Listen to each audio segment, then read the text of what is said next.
الذي خلق فسوى والذي قدر فهدى والذي أخرج المرعى فجعله غثاء أحوى سنقرئك فلا تنسى إلا ما شاء الله إنه يعلم الجهر وما يخفى. السلام عليكم ورحمة الله وبركاته. الحمد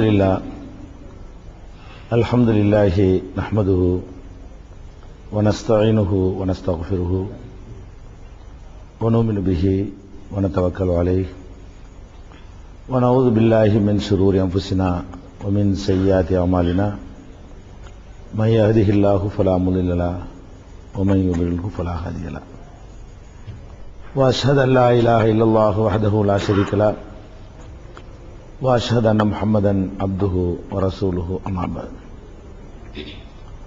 கண்ணியத்திற்குரிய எல்லாம் வல்ல அல்லாஹு ஜல்ல ஷானஹு தஆலாவின் நல்லடியார்களே,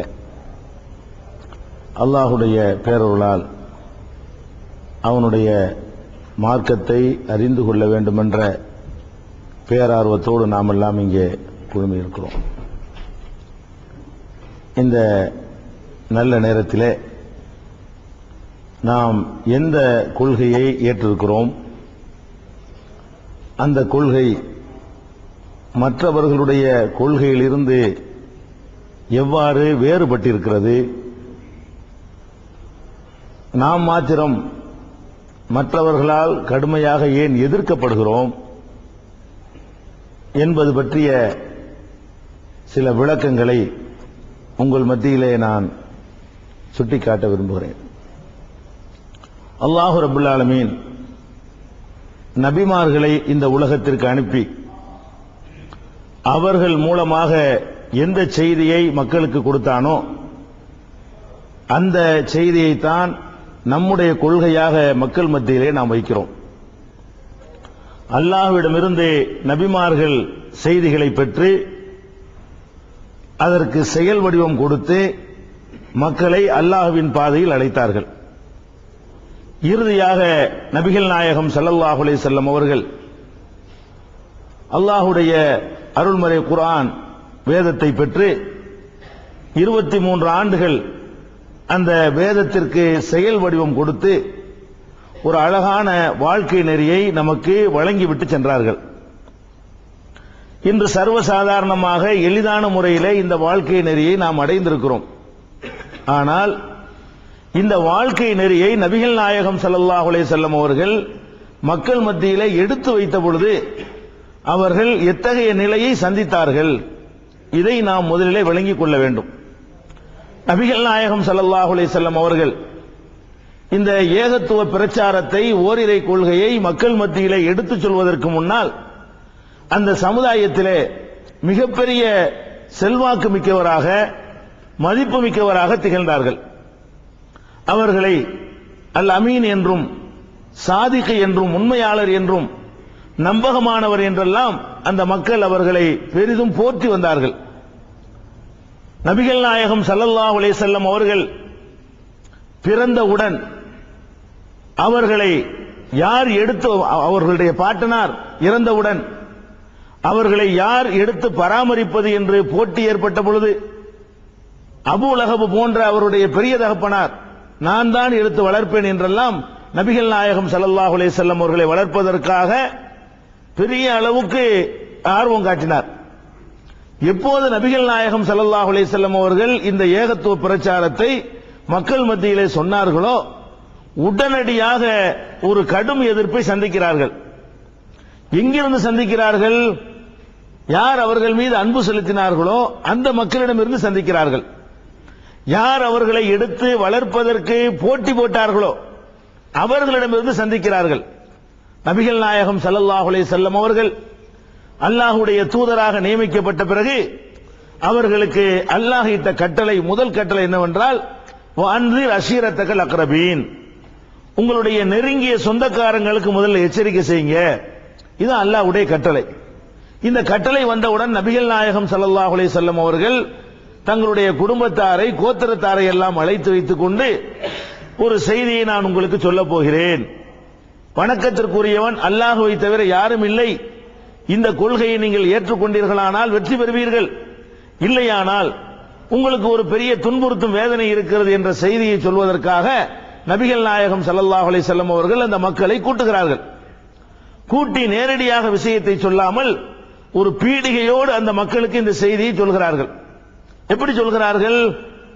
இந்த மலைக்கு பின்னால் இருந்து ஒரு கூட்டம் உங்களை தாக்குவதற்காக வந்து கொண்டிருக்கிறது என்று நான் சொன்னால், நீங்கள் போய் வெளியே போய் பார்த்து உறுதி செய்யாமலேயே என் சொல்லை மாத்திரம் கேட்டு நம்புவீர்களா என்று கேட்கிறாங்க. அதுக்கு அவர்கள் சொன்னார்கள், உங்கள் மீது நாங்கள் பொய்யை கண்டதே இல்லையே, மா ஜர்ரப்னா அலைக்க இல்லா சிதுகா, நாங்க வெறும் உண்மை பேசிதான் உங்களை பார்த்திருக்கிறோம், ஒரு நாள் நீங்கள் பொய் பேசியதில்லை, நீங்கள் சொன்னீர்களாயானால் நாங்கள் போய் பார்க்காமலே அதை நம்புவோம் அப்படிங்கிறாங்க. இத அந்த உறுதிமொழியை வாங்கி கொண்டு நபிகள் நாயகம் ஸல்லல்லாஹு அலைஹி வஸல்லம் சொல்றாங்க, ஒரு கொள்கையை நான் உங்களுக்கு சொல்கிறேன். வணக்கத்திற்குரியவன் அல்லாஹ்வை தவிர யாரும் இல்லை என்ற இந்த கொள்கையை நீங்கள் ஏற்றுக்கொண்டால் வெற்றி பெறுவீர்கள், இல்லை என்று சொன்னால் அல்லாஹ்விடமிருந்து ஒரு கடுமையான தண்டனை உங்களுக்கு காத்திருக்கிறது, இந்த செய்தி இறைவன் மூலம் எனக்கு வந்திருக்கிறது என்று சொன்ன மாத்திரத்திலேயே உடனடியாக எதிர்ப்பு எப்படி வருகிறது? அவருடைய பெரிய தகப்பனாரிடமிருந்து வருகிறது. தப்பன் லக அலிஹாதா ஜமாத்தனா, இதுக்கு தான் எங்களை அழைத்தாயா, நீ நாசமாக போ என்று சொல்லி பெரிய தகப்பனார் அபூ லஹப் என்பவன் நபிகள் நாயகம் ஸல்லல்லாஹு அலைஹி வஸல்லம் அவர்களை அந்த சபையில் வைத்து கடுமையாக எதிர்க்கிறான். இவன் தான் அவர்களை வளர்ப்பதற்கு போட்டி போட்டவன். நபிகள் நாயகம் ஸல்லல்லாஹு அலைஹி வஸல்லம் அவர்கள் பிறந்த செய்தியை கேட்டவுடன் தன்னுடைய அந்த செய்தியை யார் வந்து சொன்னார்களோ அந்த அடிமையை விடுதலை செய்தவன். இப்படியெல்லாம் ரசூல் ஸல்லல்லாஹு அலைஹி வஸல்லத்தின் மீது அன்பு வைத்திருந்த அபூ லஹப் இந்த கொள்கையை சொன்ன உடனேயே கடுமையான எதிர்ப்பு தெரிவித்ததை நாம் பார்க்கிறோம். அப்ப நபிமார்கள் ஒரு கொள்கையை சொன்னார்கள் என்று சொன்னால் அவர்கள் சொன்ன உடனே மக்கள் ஏற்றுக்கொள்ளவே இல்லை. ரொம்ப எதிர்ப்பு தெரிவித்து பலவிதமான துன்பங்களுக்கு ஆளாக்கி பலவிதமான கஷ்டங்களை கொடுத்து ஒருவராகத்தான் இந்த கொள்கை வளர்ந்திருக்கிறதே தவிர சொன்ன உடனே ரசூலுல்லாஹ் நல்ல மனிதர், நேர்மையான ஆளு, அவர் வந்து சொல்லிட்டாரு, நம்ம கேட்டுதான் ஆவணும், நம்ம குடும்பத்தை சேர்ந்த ஆளு, இப்படி எல்லாம் அந்த மக்கள் ஏத்துக்கிறவே இல்லை. கடுமையான பகீரத பிரயத்தனம்னு சொல்லுவாங்க பாருங்க, அந்த மாதிரி கட்டும் கஷ்டங்களை மேற்கொண்ட பிறகுதான் நபிகள் நாயகம் ஸல்லல்லாஹு அலைஹி வஸல்லம் அவர்கள் இந்த ஒரு சாம்ராஜ்யத்தை உருவாக்கிவிட்டு வெற்றி பெற்றவர்களாக இந்த உலகை விட்டு பிரிந்திருக்கிறார்கள்.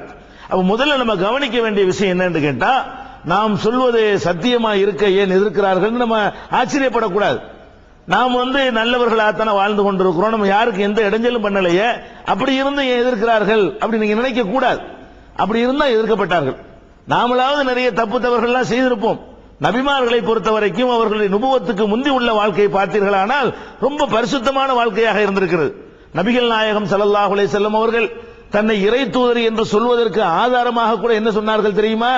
நான் உங்கள்ட்ட இறை தூதர்னு சொல்றேனே, திடீர்னு வானத்திலிருந்து குதிச்சா சொல்றேன், உங்களோட தான் நான் வாழ்ந்திருக்கிறேன், அந்த வாழ்ந்த காலத்தில் நான் ஏதாவது ரிமார்க் எனக்கு உண்டான்னு கேட்டாங்க. அல்லாஹ் ரப்புல் ஆலமீன் அப்படி கேட்க சொல்றான். எப்படி சொல்றான்? ஃபகத் லபிஸ்து ஃபீக்கும் உம்ரம் மின் கப்லிஹி அஃபலா தஅகிலூன், ஏராளமான ஆண்டுகள் உங்களோட நான் வாழ்ந்திருக்கிறேனே, அதுக்கு பிறகுமா என்னை நம்ப மறுக்கிறீங்க? இந்த ஊர்ல தான் பிறந்தேன், இங்க தான் வாழ்ந்தேன், இங்க தான் வளர்ந்தேன், இங்க தான் என்னுடைய வாலிப பருவத்தை கழிச்சிருக்கிறேன், நான் எந்த ஒரு ரிமார்க் உள்ளவனாக குறைபாடு உள்ளவனாக உங்கள் மத்தியில் வாழவில்லை, ரொம்ப நேர்மையாக ஒழுக்கமாக அப்பளுக்கு இல்லாதவனாக வாழ்ந்து காட்டியிருக்கிறேன், அதுக்கு பிறகுமா நம்ப மறுக்கிறீர்கள் என்ற தகுதியோடு போகும் பொழுது கூட இந்த கொள்கை எதிர்க்கப்படக்கூடிய கொள்கையாகத்தான் இருந்திருக்குது. ஹக்கு அவ்வளவு லேசர் உள்ளத்துல போகாது. ஏன்னா அந்த கொள்கை ஏற்றுக்கொள்றதா இருந்தா நபிகள் நாயகத்தினுடைய குட்வில் இருந்துச்சு பாருங்க, அந்த நற்பெயரு, அதுக்காக வேண்டி இந்த மக்கள் ஏத்திருக்கணும். இதை சொல்ற ஆள் யாரு? எவ்வளவு நல்ல மனுஷன், எவ்வளவு நேர்மையான ஆளு, எவ்வளவு ஒழுக்கமான ஆளு, எவ்வளவு பண்பாடான ஆளு, எவ்வளவு பரோபகாரியான ஆளு, எந்த விதமான எதிர்பார்ப்பு இல்லாத ஆளு, வாரி வாரி வழங்குற ஆளு, ஒரு சமூகத்தில் கௌரவமான குடும்பத்தில் பிறந்த ஆளு, பணக்கார ஆளு, வசதி படைச்ச ஆளு, இப்படி எல்லாம் நிறைய தகுதிகள் இருந்தும் கூட சொன்ன செய்தி அட்ஜஸ்ட்மெண்ட் இல்லாத வளைந்து கொடுக்காத செய்தியா இருக்குமையானால் அது நிச்சயமாக கடுமையாக முதலில் எதிர்க்கப்படும். ஆனால் அந்த எதிர்ப்பு நீடிக்காது, அது ஒரு விஷயம், எதிர்க்கப்படும். அந்த எதிர்ப்புகள் மெல்ல மெல்ல என்ன செய்யும்? வலுவிழந்து இறுதியில சத்தியம் தான் வெற்றி பெறும் என்பதை நபிகள் நாயகம் ஸல்லல்லாஹு அலைஹி வஸல்லம் வாழ்க்கையில் நாம் பார்க்கிறோம். எப்படியெல்லாம் அவர்கள் எதிர்ப்பை சந்தித்தார்கள், எந்த மாதிரி எல்லாம் அவர்களுக்கு எதிர்ப்பு வந்தது என்றால், அவர்களுடைய முதல் கோரிக்கை என்ன எதிர்ப்பு செய்வார்கள் தெரியுமா? ஃபர்ஸ்ட் எதிர்ப்பு, இவர் உண்மையை சொல்றார். உண்மை எப்போதும் மக்களை இருக்குங்க, நேர்மையானவர்களை இருக்கும். யார் சுயநலவாதிகளாக இந்த உலகத்தினுடைய ஆசாபாசங்களுக்கு முக்கியத்துவம் கொடுப்பவர்களாக வேறு வேறு நோக்கம் உள்ளவர்களாக இருக்கிறார்கள் அவர்களை தவிர பொதுவான மக்களுடைய நிலைப்பாடு எப்படி இருக்கும்னு கேட்டா, உண்மைன்னா ஏத்துக்கிறணும் அப்படிங்கிற நிலைப்பாடு மக்களுடைய உள்ளத்தில் இருக்கிறது. இதை தீய சக்திகளுடைய தலைமை பீடமாக இருப்பவர்கள் இதை தெளிவாக புரிந்து கொண்டு என்ன செய்வார்கள் தெரியுமா? முதல்ல அவர்கள் எடுத்து வைக்கக்கூடிய அஸ்திரம், லா தஸ்மஊ லிஹாதல் குர்ஆன், இவர் சொல்ற குர்ஆனை கேட்காதீங்க. ஃபர்ஸ்ட் எதிர்ப்பு எப்படி வரும்னு கேட்டா, அந்த பிரச்சாரத்தை கேட்பதிலிருந்து மக்களை தடுக்கணும். ஏன் தடுக்கணுங்கிறாங்க? கேட்டா அது உள்ளத்துல போயிரும், போனா அது அவங்களை ஈர்த்துரும். நம்மள மாதிரி ஆட்கள் ஒரு சுயநலத்துக்கு இதை செய்யறோம், சாதாரண மக்கள் ஹக்கை ஏத்துக்குருவாங்க. நம்மள மாதிரி ஆட்கள் தெரிந்து கொண்டே எதிர்க்கிறோம். சாதாரண மக்களுக்கு எந்த எதிர்பார்ப்பு இல்ல, எந்த பதவி ஆசை இல்ல, உங்களுக்கு எந்த விதமான சுயநல நோக்கம் கிடையாது, எது நல்லது அதை செஞ்சுட்டு போகலாம்னு நினைக்கக்கூடியவர்களா இருக்கிறோம். இப்படிப்பட்ட மக்கள் இந்த ஹக்கை கேட்டுவிடக் கூடாது என்றால் அதுக்கு முதல்ல செய்யற வேலை என்னன்னு கேட்டா, அன்றைக்கு மக்காவில் இருந்த காபிர்கள் அபூஜஹில் வகைராக்கள் செய்த பிரச்சாரம் என்ன? கேட்காதே, அவர் சொல்றதை கேட்க கூடாது, அவருடைய பிரச்சாரத்தின் பக்கம் நீங்க காது கொடுக்க கூடாது. அதற்கு என்னென்ன இடைஞ்சல்களை இடையூறுகளை செய்ய முடியுமோ அதுகளை எல்லாம் செய்தார்கள் என்பதை நம்ம திருக்குர்ஆன்ல பார்க்கிறோம். அப்ப வணக்கத்திற்குரியவன் அல்லாஹ்வை தவிர யாரும் இல்லை என்ற அந்த கொள்கையை எந்த விதமான காம்ப்ரமைஸும் பண்ணாமல், வளைந்து கொடுக்காமல், தெளிவாக நேரடியாக அழுத்தமாக சொன்ன காரணத்திற்காக அந்த செய்தி மக்கள்கிட்ட போயிடக்கூடாது. இந்த செய்தி மக்கள்கிட்ட போனால் நம்முடைய அந்த தீய சக்திகளுடைய ஆதிக்கம் அடிபட்டு உடைஞ்சு போயிரும் என்பதற்காக வேண்டி நபிகள் நாயகம் ஸல்லல்லாஹு அலைஹி வஸல்லம் கொடுத்த முதல் முட்டுக்கட்டை என்ன? பிரச்சாரத்தை கேட்கக்கூடாது. அதனாலதான் அவர்கள் பிரச்சாரத்தை எங்கேயாவது செய்ய ஆரம்பித்தார்கள் என்று சொன்னால் அடிப்பார்கள், உதைப்பார்கள், ஓட ஓட விரட்டுவார்கள், வெளிப்படையாக செயல்பட விடவே மாட்டார்கள். எந்த அளவுக்கு நபிகள் நாயகம் ஸல்லல்லாஹு அலைஹி வஸல்லம் ஆளாக்கப்பட்டார்கள்? அந்த சமூகத்திலே தலை நிமிர்ந்து ஒரு மாபெரும் தலைவராக திகழ்ந்தவர்கள் இந்த ஏகத்துவ பிரச்சாரத்தை சொன்ன மாத்திரத்திலேயே ஒளிந்து மறைந்து ரகசியமாக அந்த பிரச்சாரத்தை செய்கிற நிலைக்கு தள்ளப்பட்டார்கள். தொழுகையை கூட வெளிப்படையாக செய்ய முடியவில்லை. அல்லாஹ்வை வணங்குகிற அந்த தொழுகையை கூட வெளிப்படையாக செய்ய முடியாத அளவுக்கு அர்கம் ரலியல்லாஹு அன்ஹுடைய வீட்டிலே போய் ரகசியமாக தொழுகை நடத்துகிற அளவுக்கு அவர்கள் தள்ளப்பட்டார்கள். காபத்துல்லாவிலே போய் யார் யாரெல்லாம் தொழுகிறார்கள், காபா என்ற ஒரு இறைவனை வணங்குவதற்காக எழுப்பப்பட்ட அந்த ஆலயத்திலே நிர்வாணமாக வணக்கம் செய்பவர்கள் வருகிறார்கள், அவர்களை யாரும் தடுப்பதே இல்லை. அங்கே சீட்டு அடிக்கக்கூடியவர்கள் அதுதான் வணக்கம் என்று செய்கிறார்கள், அவர்களை யாருமே தடுக்கவில்லை. ஆடல் பாடல் கூத்து கும்மாளங்களை காபத்துல்லாவிலே செய்து அதுதான் கடவுள் வணக்கம் என்று செய்யக்கூடியவர்கள் வருகிறார்கள், அவர்கள் தடுக்கப்படவில்லை. அல்லாஹ்வை பயந்து அச்சத்தோடு உள்ளுணர்வோடு நபிகள் நாயகம் ஸல்லல்லாஹு அலைஹி வஸல்லம் அவர்கள் காபா ஆலயத்திலே தொழுகிறார்கள். தொழும் பொழுது தடுக்கப்படுகிறார்கள். எப்படி தடுக்கப்படுகிறார்கள்? அவர்கள் சஜிதாவில் கிடக்கக்கூடிய நேரத்தில் ஒரு ஒட்டகத்தினுடைய மலக்குடலை கொண்டு அவர்களுடைய கழுத்திலே வைக்கிறார்கள். நிமிர முடியாமல் நபிகள் நாயகம் ஸல்லல்லாஹு அலைஹி வஸல்லம் அவர்கள் திணறுகிறார்கள். மகளார் ஃபாத்திமா ரலியல்லாஹு அன்ஹா அவர்கள் அதை அப்புறப்படுத்துகிறார்கள். தந்தையும் மகளுமாக சேர்ந்து கைகொட்டி எல்லோரும் சிரித்துக் கொண்டிருக்கிறார்கள். எங்கே நடக்கிறது? காபா ஆலயத்தில் நடக்கிறது. ஆனால் இதே காபா ஆலயத்தில் எது தடுக்கப்படவில்லை?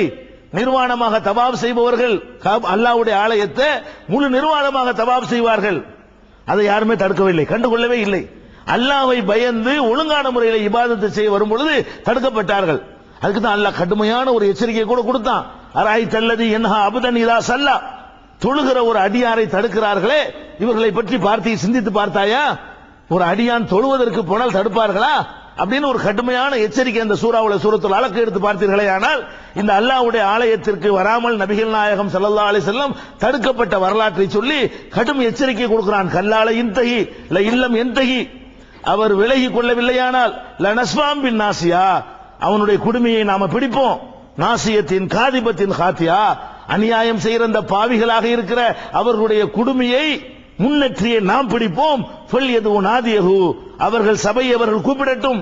சனது ஜபானியா, நாம் நரகத்தினுடைய காவலாளிகளை நாம கூப்பிடுவோம் வான்னு சொல்லி அல்லாஹ் அவர்களுக்கு எதிராக போர் பிரகடனம் செய்கிற காட்சியை பார்க்கிறோம். எதுக்கு இதை சொல்றோம்னு கேட்டா, அல்லாஹ்வை வணங்க வேண்டும் என்று சொன்னதற்காக, அல்லாஹ்வை மாத்திரம் வணங்க வேண்டும் என்று சொன்னதற்காக, அவனுக்கு மாத்திரம்தான் வழிபாடுகள் சொந்தம் என்று சொன்னதற்காக, அதை செயல் வடிவம் கொடுத்ததற்காக அவர்கள் வெளிப்படையாக செயல்படுவதை கூட தடுத்தார்கள், நடமாடுவதை தடுத்தார்கள்.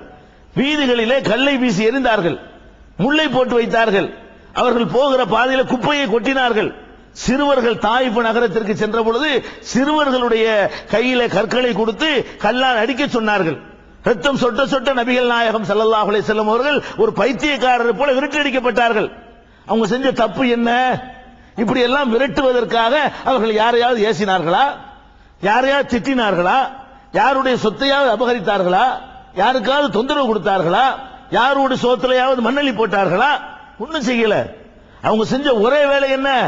அல்லாஹ்வை மாத்திரம் வணங்குங்கள், அல்லாஹ்வுக்கு இணை கற்பிக்காதீர்கள், அல்லாஹ்விடம் இருந்து வந்த செய்தியை மாத்திரம் பின்பற்றுங்கள், நீங்களாக கற்பனை செய்து கொண்ட செய்திகளை பின்பற்றாதீர்கள், வஹியை மாத்திரம் பின்பற்றுங்கள், கற்பனைகளை பின்பற்றாதீர்கள். இந்த ஒரு மெசேஜுக்காகத்தான் நபிகள் நாயகம் ஸல்லல்லாஹு அலைஹி வஸல்லம் அவர்கள் இத்தகைய துன்பங்களுக்கு ஆளாக்கப்பட்டார்கள் என்பதை பார்க்கிறோம். இதெல்லாம் சத்தியம் என்பதற்கான அளவுகோல், சத்தியம் என்பதற்கான எடுத்துக்காட்டு. இது நபிகள் நாயகத்திற்கு மாத்திரம் நடந்தது அல்ல. அவர்களுக்கு முன்னர் அனுப்பப்பட்ட எல்லா நபிமார்களும் இது போன்ற அடக்குமுறைகளை சந்திக்காமல் இருந்ததே இல்லை.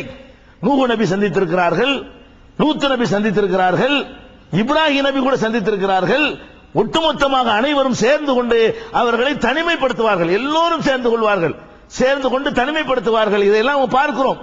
அப்ப இந்த மாதிரி எல்லாம் நபிகள் நாயகம் ஸல்லல்லாஹு அலைஹி வஸல்லம் அவர்களும் அவர்களுக்கு முன்னர் அனுப்பப்பட்ட நபிமார்களும் பட்ட கஷ்டத்தை பார்க்கிறோம். இது சத்தியம் என்றால் முதல்ல முடக்கிறது எதை? பிரச்சாரத்தை. பிரச்சாரம் செய்ய விடக்கூடாது, இந்த மெசேஜ் மக்கள்கிட்ட போகக்கூடாது என்ற ஒரு அஸ்திரத்தை எடுப்பார்கள். அது இன்றைக்கும் நடக்கும், நாளைக்கும் நடக்கும். அப்படி நடந்தாதான் நீங்க ஹக்கில் இருக்குன்னு அர்த்தம். நம்ம சொல்வது சரி என்பதற்கு அளவுகள் என்ன? ஏன் தடுக்கிறாங்க? இது ஏன் இடைஞ்சல் பண்றாங்க? இதெல்லாம். ஆனா ஒரு விஷயத்தை வழங்கிக் கொள்ள வேண்டும், இது மாதிரியான இடைஞ்சல்கள் பண்ணத்தான் இந்த ஏகத்துவம் ரொம்ப வீரியத்தோட வளர்ந்திருக்கிறது. நாங்கள் எல்லாம் அன்னைக்கு தமிழகத்தில் நடந்த அந்த பிரச்சாரத்தை நினைத்து பார்க்கிறோம்.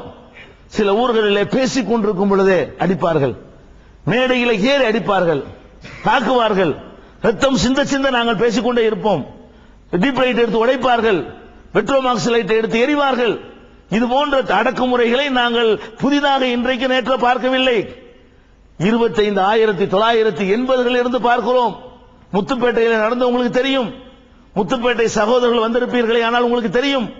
பேசிக் கொண்டிருக்கும் பொழுது மண்ணெண்ணையோடு பெட்ரோமாக்ஸ் விளக்கை கொளுத்தி மேடையில் வீசி எறிந்தார்கள். விறகு கட்டை, ஒரு விறகு கடையை உடைத்து விறகு கட்டைகளை எடுத்துக் கொண்டு வந்து பேசுகிற நிக்கிற ஆட்களை எல்லாம் அடித்து தாக்கினார்கள். இந்த காட்சியை நாங்கள் அனுபவித்திருக்கிறோம். நாகூரிலே தர்காவுக்கு முன்னால் கூட்டம் போட்டு இந்த ஷிர்கான ஆலயங்களை அப்புறப்படுத்த வேண்டும் என்று சொன்னதற்காக எங்களை அப்புறப்படுத்துவதற்கு வந்தார்கள். கூட்டத்தை இடையிலே தடை செய்த, பேசிக் கொண்டிருக்கிற கூட்டத்திற்குள்ளே புகுந்து இரத்த காயத்தை ஏற்படுத்தி பல சகோதரர்களுக்கு மண்டையை உடைத்து அந்த கூட்டத்தை தடுத்து நிறுத்தி இருக்கிறார்கள். இப்படி பலவிதமான துன்பங்களை செய்தார்களே. அன்றைக்கு 10 பேர் 15ஆக இருந்த இந்த ஏகத்துவம் இன்றைக்கு எப்படி இருக்கிறது? தமிழகத்தில் இப்படி அடித்தா குறைந்து விட்டதா? அடக்குமுறையினால் அப்படி பின்வாங்கி விட்டதா? இன்றைக்கு தமிழகத்திலே மிகப்பெரிய ஒரு பேர் இயக்கம் எது என்று சொன்னால் இந்த ஏகத்துவத்தை சொல்கிற ஒரு இயக்கம் தான். தௌஹீதிலே சமரசம் செய்து கொள்ளாத இந்த ஒரு இயக்கம் தான்.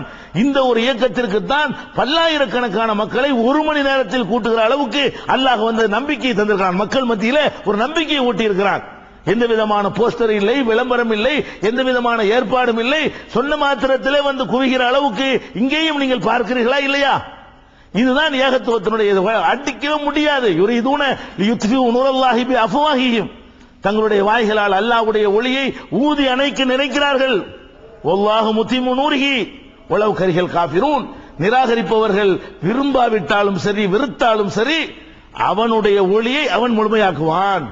அல்லாஹ்வுடைய ஜோதியை, அல்லாஹ்வுடைய ஒளியை ஊதி அணைச்சிடலான்னு பார்க்கறாங்களா? ஊதி அணைக்க முடியாது. நீங்கள் ஊத ஊத அந்த காற்றை அதை வீரியமாக எடுத்துக்கொண்டு இன்னும் சுடர் விட்டு பிரகாசிக்கக்கூடியதாகத்தான் ஒவ்வொரு காலகட்டத்திலும் இந்த ஏகத்துவ பிரச்சாரம் இருந்திருக்கிறது. இதை உங்களுடைய மனதில் ஆழமாக பதிய வைத்துக் கொள்ள வேண்டும்.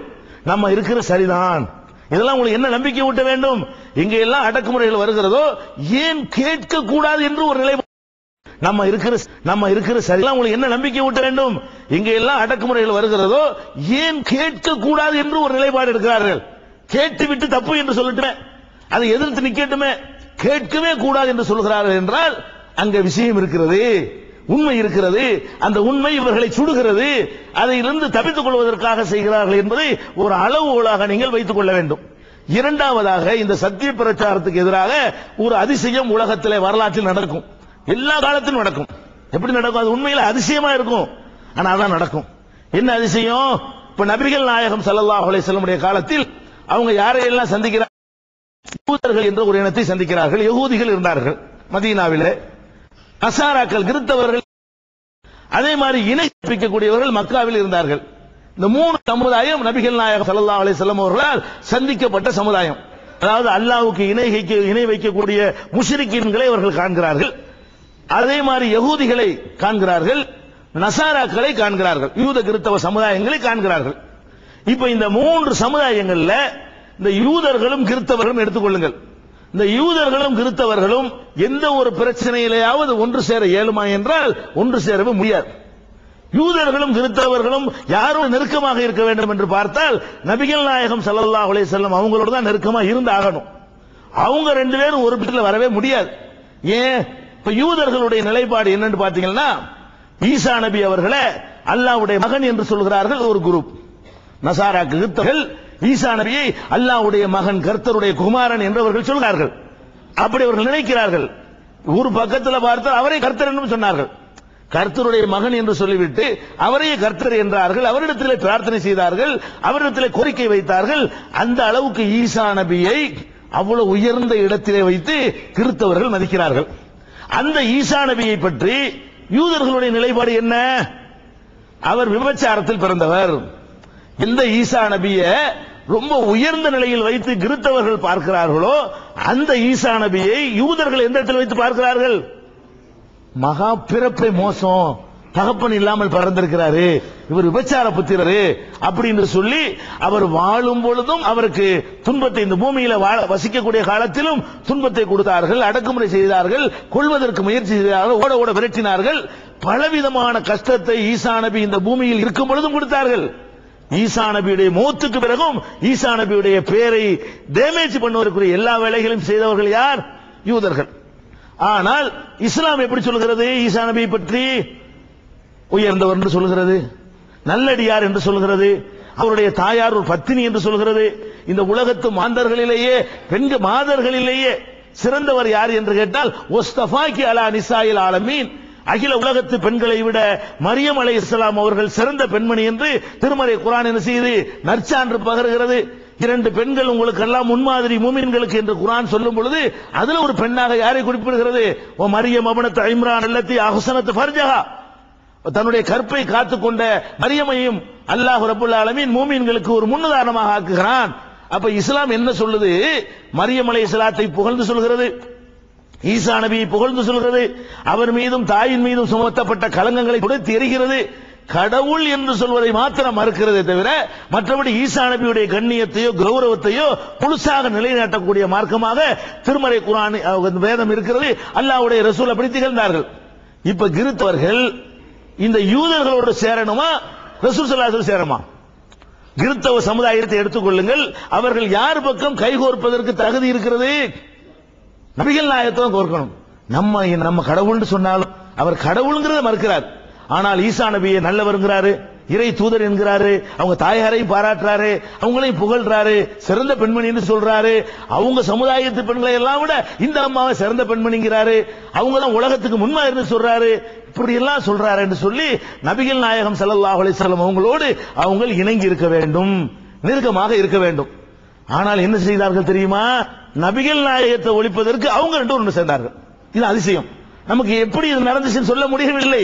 ஹக்குக்கு எதிராக எல்லாம் ஒன்று சேருவார்கள். இவனை எப்படி சேர்ந்தான்னு சொல்ல சேர்ந்துக்குவாங்க. இப்படி இது ரெண்டு சேருது சொல்ல இயலாது.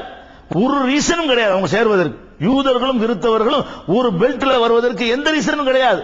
ஈசா நபி அவர்கள் நபியாக அனுப்பப்பட்டார்களே, அனுப்பப்பட்ட காலத்தை நீங்க எடுத்துக்கொண்டாலும் சரி, இன்னைக்கு புதிய ஏற்பாட்டில் ஈசா நபியுடைய போதனை என்று எழுதி வைத்திருக்கிறார்களே, அதை வைத்து பார்த்தாலும் சரி, ஈசா நபியால் அதிகமாக தாக்குதலுக்கு உள்ளாக்கப்பட்டவர்கள் யாருன்னு கேட்டா கிறிஸ்தவர்கள், யூதர்கள் தான்.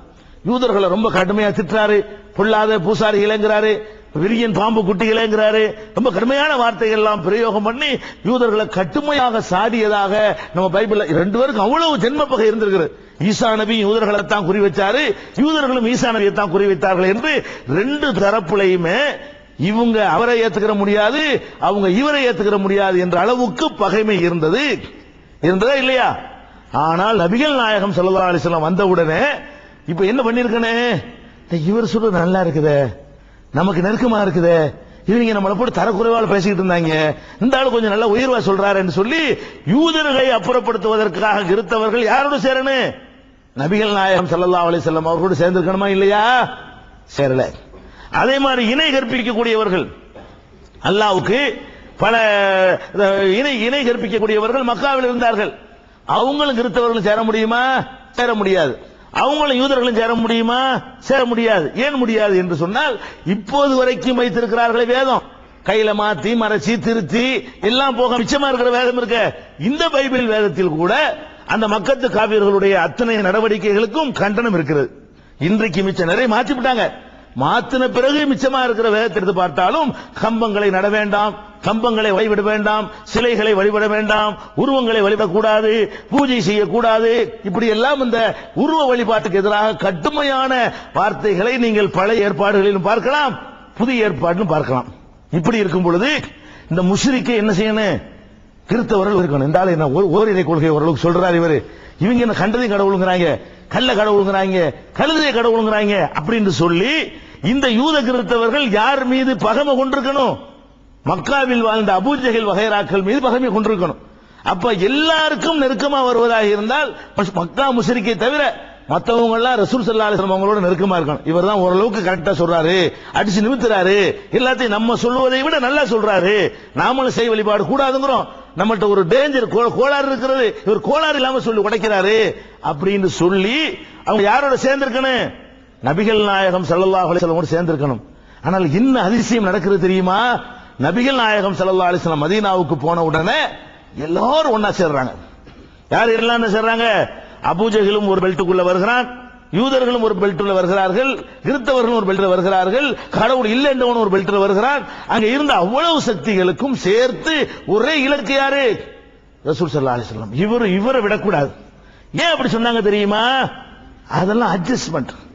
அவர்கள் எல்லாம் ஒவ்வொருவரும் கொள்கையில் அட்ஜஸ்ட்மெண்ட் செய்து கொண்டிருக்கிறார்கள். ஒரு தப்பு செய்கிறார்கள், ஒரு அளவுக்கு சரியானவர்கள் நினைப்பீர்கள், அவர்களிடத்திலும் ஒரு இடத்தில் வளைந்து கொடுப்பார்கள், ஒரு சில விஷயங்களை சபை அறிந்து பேசுவார்கள், இடத்துக்கு தகுந்த மாதிரி வளைவார்கள். இந்த மாதிரி இந்த வளைந்து கொடுக்கிற தன்மை இருக்குது. இவற்றை அது இல்ல. அல்லாஹ்வே திருமறை குர்ஆன்ல சொல்லி காட்டுறான், சொல்றான் வது லவ் துத்ஹினு ஃபயுத்ஹினூன். அவர்கள் விரும்புகிறார்கள். என்ன விரும்புகிறார்கள்? நீங்கள் வளைந்து கொடுத்தால், முகமதே நீங்கள் வளைந்து கொடுத்தால் அவங்களும் வளைந்து கொடுக்கலாம் என்று நினைக்கிறார்கள். நீங்கள் கொஞ்சம் பூசி மெழுகினால் அவர்களும் பூசி மெழுவதற்கு விரும்புகிறார்கள். ஃபலா துத்இல் முகதிபீன். இந்த பொய்யர்களுக்கு கட்டுப்படாதே, இவங்க சொல்ல கேட்காத, வளைஞ்சிராதே என்று அல்லாஹ் ரப்புல் ஆலமீன் சொல்லி காட்டுகிறான். இன்னொரு இடத்துல சொல்லி காட்டு, உலவுலான் சப்பத்னாக லக்கது கித்த தர்க்கன இலைஹிம் ஷையன் கலீலா. உம்மை நாம் உறுதிப்படுத்தி இருக்காவிட்டால் நீயும் அவர்கள் பக்கம் இப்படி லேசா சாய்ந்திருப்பாய், சாஞ்சிடக்கூடாத அளவுல உன்னை நான் உறுதிப்படுத்தி வைத்திருக்கிறேன் என்று அல்லாஹ் ரப்புல் ஆலமீன் சொல்லி காட்டுகிறான். அகல் போர் நம்ம பார்த்தோம், ஹந்தக் போர்ல எல்லாரும் சேர்ந்து, அஹ்ஸாப்னு அதுக்கு பேர், அந்த யுத்தத்துக்கு பேர். அஹ்ஸாப்னா என்ன அர்த்தம்? அனைத்து கூட்டணி படை, கூட்டுப்படையினர் அர்த்தம். எல்லாம் கூட்டு சேர்ந்துக்கிட்டான். இந்த மதீனாவை இலக்காக வைத்து இவர் ஒரு ஆள் தான் இப்ப இருக்கக்கூடாது, இந்த ஒரு கொள்கை தான் இருக்கக்கூடாது, இந்த ஒரு சிந்தனை தான் இருக்கக்கூடாது, பாக்கி எல்லாம் இவரை அடிச்சு விட்டு அப்புறமே நம்ம பங்கு வச்சுக்கிறோம். ஏன் அப்படி செஞ்சாங்க தெரியுமா? கிறிஸ்தவர்களால் ஒரு யூதரையும் கிறிஸ்தவ மார்க்கத்திற்கு அழைக்க முடியாது, அவன் அசம்பிள் ஆயிட்டான். யூதர்களால் ஒரு கிறிஸ்தவனையும் வென்றெடுக்க முடியாது, அவன் அப்படிதான் இருக்க போறான். இணை கற்பிக்கக்கூடியவர்களால் ஒருவனையும் தங்கள் பக்கத்தில் கிறிஸ்தவனையும் யூதனையும் சேர்த்துக் கொள்ள முடியாது. இவர் எல்லாத்திலும் உரி எடுப்பார். எதனால எத்தான் வழங்குதா? இவரை விட்டோம்னு சொன்னா கிறிஸ்தவத்திலிருந்து பாதி அங்கிட்டு போயிருவான், யூதர்கள் இருந்து பாதி அங்க பார்க்க போயிருவான், முஷ்ரிக்ல இருந்து அங்கிட்டு பார்க்க போயிருவான். இவர் ஒரு ஆள் தான் உருவி எடுக்கிற வேலையை செய்கிறார், பிரித்தெடுக்கிற வேலையை செய்கிறார், ஃபில்டர் பண்ற வேலையை செய்கிறார். உனக்கு ஏன் கொள்கை உனக்கு சொல்ல மாட்டேங்கிறாரு, என் கொள்கை தான் சரிங்கிறார், மற்றதெல்லாம் தப்புங்கிறார், எவனோட ஒட்டு இல்லைங்கிறார், எவனோட உறவு இல்லைங்கிறார், இது ஒண்ணுதான் சரி மத்த எல்லாம் தப்பு அப்படின்னு சொன்னீர்களேயானால் அது நபிமார்கள் சொன்னது, அது இப்படித்தான் இருக்கப்படும். எல்லாம் சேர்ந்துருவாங்க. எதனால அசம்பிள் ஆனர் வழங்குது உங்களுக்கு? அங்கதான் இழப்பு. இவருடைய பிரச்சாரம் தான் இழப்பை ஏற்படுத்துகிறது. இவருடைய பிரச்சாரம் தான் அவருடைய அந்த கோட்டையை கலகலக்க வைக்கிறது, அவருடைய பலத்தை பலவீனப்படுத்த செய்கிறது. அப்ப மற்றவங்க எல்லாம் என்ன பண்றாங்க? நீ ஒரு கொள்கை, நான் நம்பர் சேர்ந்துக்கிறோம், நீ உங்களுக்கு நீ வச்சுக்க, ஏன் கொள்கை நான் வச்சுக்கிறேன், நம்ம ரெண்டு உட்காந்து சாப்பிட்டுக்கிறோம், இப்படிங்கிற மாதிரி எல்லாம் ஒரு அட்ஜஸ்ட்மெண்ட் அவருக்குள்ள இருக்கு. ஏன் இங்க இருந்து யார் அங்க போக போறது இல்ல, இங்க உள்ளவனை உருகிட்டு போக மாட்டான், அங்க உள்ளவனையும் உருகிட்டு போயிட மாட்டான் என்ற மாதிரியான ஒரு நிலை இருந்தது. அப்ப நம்ம விளங்கிக் கொள்ள வேண்டும், நபிமார்களுடைய பிரச்சாரம் வளைந்து கொடுக்காத பிரச்சாரம், அட்ஜஸ்ட்மெண்ட் பண்ணாத பிரச்சாரம், விட்டு கொடுக்காத பிரச்சாரம், சொன்னதுல அப்படி உறுதி அப்படி நின்றுட்டு இருக்கும் கடைசி வரைக்கும். இது மட்டும் தான் சரி, பாக்கி எல்லாம் தப்பு. கலிமத்து தௌஹீத் உங்களுக்கு என்ன சொல்லுது? லா இலாஹ இல்லல்லாஹ்ங்கற திரு கலிமா இருக்க, உங்களுக்கு சொல்ற மெசேஜ் என்ன? இஸ்லாமே நெகட்டிவா தான அடிக்குது. எல்லாமே இஸ்லாம் இது சரியான மார்க்கம் இஸ்லாம் சொல்லவே இல்லை, மற்றதெல்லாம் தப்பான மார்க்கம் தான் இஸ்லாம் சொல்லுது. மற்றவங்க என்ன செய்வாங்க, இது நாங்க சொல்றது சரிம்பாங்க. இஸ்லாம் என்ன சொல்லுது? அப்படியே அம்புட்டு தப்புங்குது இஸ்லாம். முதல் கலிமா எப்படி ஆரம்பிக்குது பாத்தீங்களா? அல்லாஹ்னு ஒருத்தன் இருக்கிறான்னு கலிமாக்கு அர்த்தமா? லா இலாஹ இல்லல்லாஹ்னு சொல்றீங்களுக்கு என்ன அர்த்தம்? அல்லாஹ் ஒருத்தன் இருக்கான்னு அர்த்தமா? அல்லாஹ்வை தவிர எதுவும் இல்லைன்னு அர்த்தம். லா இலாஹ இல்லல்லாஹ் என்ன அர்த்தம்? வணக்கத்திற்குரிய அல்லாஹ்வை தவிர யாரும் இல்ல, கிறிஸ்துவம் இல்ல, யூதம் இல்ல, முஷ்ரிக் இல்ல, இந்து இல்ல, புத்தம் இல்லன்னு எல்லாம் இல்ல இல்லன்னு அடிக்குதுல. எப்படி ஏன் எதிர்க்கிற விளங்குதா உங்களுக்கு? இந்த மார்க்கத்தினுடைய அப்ரோச் எப்படி இருக்க வேண்டும் என்றால், எதுவும் சக்கு ஒண்ணுதான் இருக்கணும், பாக்கி அம்புட்டு பேர் பார்த்திருப்போம். உங்களுக்கு தப்பு, உங்களுக்கு தப்பு, உங்களுக்கு தப்பு, உங்களுக்கு தப்பு, இந்த ஒரு கொள்கை மட்டும்தான்டா சரி அப்படின்னு கலிமாவுடைய தௌஹீதுடைய இந்த முதல் முழக்கமே எப்படி வருதுன்னு கேட்டா, பாசிட்டிவாக சொல்லாம நெகட்டிவாக இஸ்லாம் பிரச்சனை எடுத்து வைக்கிறது. இஸ்லாத்தினுடைய தனி சிறப்பு என்னது? இது சரி, இது தப்பு, இப்படி எந்த மார்க்கமும் சொல்லாதுங்க.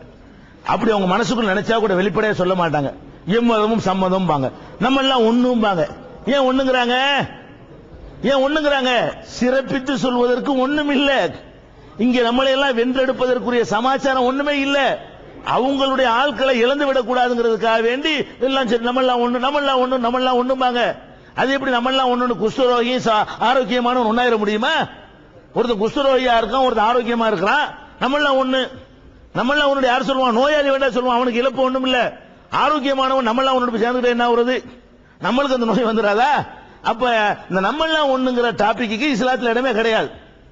அடிச்சு போல்டா உடைச்சு தள்ளுது. எப்படி சொல்லுது? யா அய்யுஹல் காஃபிரூன். எல்லா பிரகாரம் அப்படித்தான் இருக்கு. நிராகரிப்பவர்களே, லா அஅபுது மா தஅபுதூன், நீங்க வணங்குற நான் வணங்க மாட்டேன். எப்படி ஆரம்பிக்கிறோம்? நீங்க வணங்குறதை நான் வணங்க மாட்டேன். நான் வணங்குற அல்லாஹ்வை நீ வணங்க மாட்டேன். நான் வணங்குற அல்லாஹ் மாத்திரம், அல்லாஹ்வோட 1000 பேர் சேர்த்து வேண்டாம் நீ வணங்குவ. அல்லாஹ் மாத்திரம் நான் வணங்குறேனே அதை நீ வணங்க மாட்டாய். லக்கும் தீனுக்கும், ஓ மார்க்கம் உன்னோட வச்சுக்க, ஒளிய தீன், ஏன் மார்க்கம் எனக்கு உரியதுன்னு சொல்லி இப்படி அல்லாஹ் ரப்பல் ஆலமீன் டிக்ளேர் பண்ண சொல்கிறான். அதனால நம்ம பார்க்கலாம், உலகத்தில் இன்றைக்கு நீங்கள் பாருங்கள், தமிழகத்தில் நீங்கள் பாருங்கள், இந்த ஏகத்துவ பிரச்சாரத்தை முடுக்கிவிட்ட பிறகு யாரெல்லாம் ஒன்று சேர்கிறார்கள்? இந்த ஏகத்துவத்திற்கு முன்னால் தங்களுக்குள் அடித்துக் கொண்டிருந்தவர்கள், தங்களுக்குள் வெட்டி கொண்டிருந்தவர்கள், தங்களுக்குள் பிரச்சனை ஏற்படுத்திக் கொண்டிருந்தவர்கள் எல்லாம் ஒன்னா சேர்ந்தாங்களா இல்லையா? சில பகுதிகள், நெல்லை மாவட்டத்துக்காரர்கள் தான் உங்களுக்கு தெரியும், கடையநல்லூர் போன்ற பகுதிகளில், கடையநல்லூர்ல எல்லாம் கீழ கட்சி, மேல கட்சி, கோட்டாத்து கட்சி, தங்கள் கட்சின்னு அடித்துக் கொண்டிருந்தார்களா இல்லையா? தௌஹீத் வந்து எல்லாம் ஒண்ணாயிட்டாங்க. தௌஹீத் வந்த உடனே இதை இப்ப ஒழிக்கிறோம்டான்றாங்க. இப்ப என்ன செய்யணும்? நமக்குள்ள உள்ள கீழ கட்சி மேல கட்சி தனியாத்திக்க வை. இப்ப என்ன பண்ணணும்? இதை இவங்களை காலி பண்ணணும் முதல்ல. ஏன் எல்லாத்திலும் உருவான் இவன்? இந்த தௌஹீத் என்ன பண்ணுதுன்னு கேட்டா, எல்லா கட்சியுடைய சிந்தனையிலிருந்து மக்களை விடுவிக்கிறது, மக்களை பிரித்தெடுத்து போகிறது. இதை ஒழிச்சிட்டு நம்ம அடிச்சுக்கிடுவோம், நமக்குள்ள பிரச்சனைகளுக்கு அடிச்சுக்கிறோமே தவிர கீழ கட்சி மேல கட்சியா போக மாட்டான், கோட்டாத கட்சி தங்கள் கட்சியா போக மாட்டான், அவனவனத்தான் இருக்க போறான். இதை விட்டோம்னா எல்லாம் போயிடும். எல்லாத்தையும் விழுங்கக்கூடிய சித்தாந்தமா இருக்கிற காரணத்தினால அவங்களெல்லாம் ஒன்னு சேர்ந்தா பார்த்தோம். நம்முடைய தாவா வருவது இந்த ஏகத்துவ பிரச்சாரத்தை முடுக்கி விடுவதற்கு முன்னால் மதுஹபின் பெயரால் அடித்துக் கொண்டிருந்தார்கள். ஷாஃபி ஹனபி என்ற தகராறுகள் வந்த ஊர்கள் பல ஊர்கள், சம்பந்தம் பேச மாட்டார்கள். அம்மாபட்டினம் போன்ற பகுதிகளில் கலவரங்கள் நடந்திருக்கிறது. வடக்கு அம்மாபட்டினம் ஒண்ணு, தெற்கு அம்மாபட்டினம் ஒண்ணு, வடக்கு பகுதியில் ஹனபி, தெற்கு பகுதியில் ஷாஃபின்னு வைத்துக் கொண்டு அவங்களுக்குள்ள பல தகராறுகள் சண்டைகள் எல்லாம் நடந்திருக்கிறது.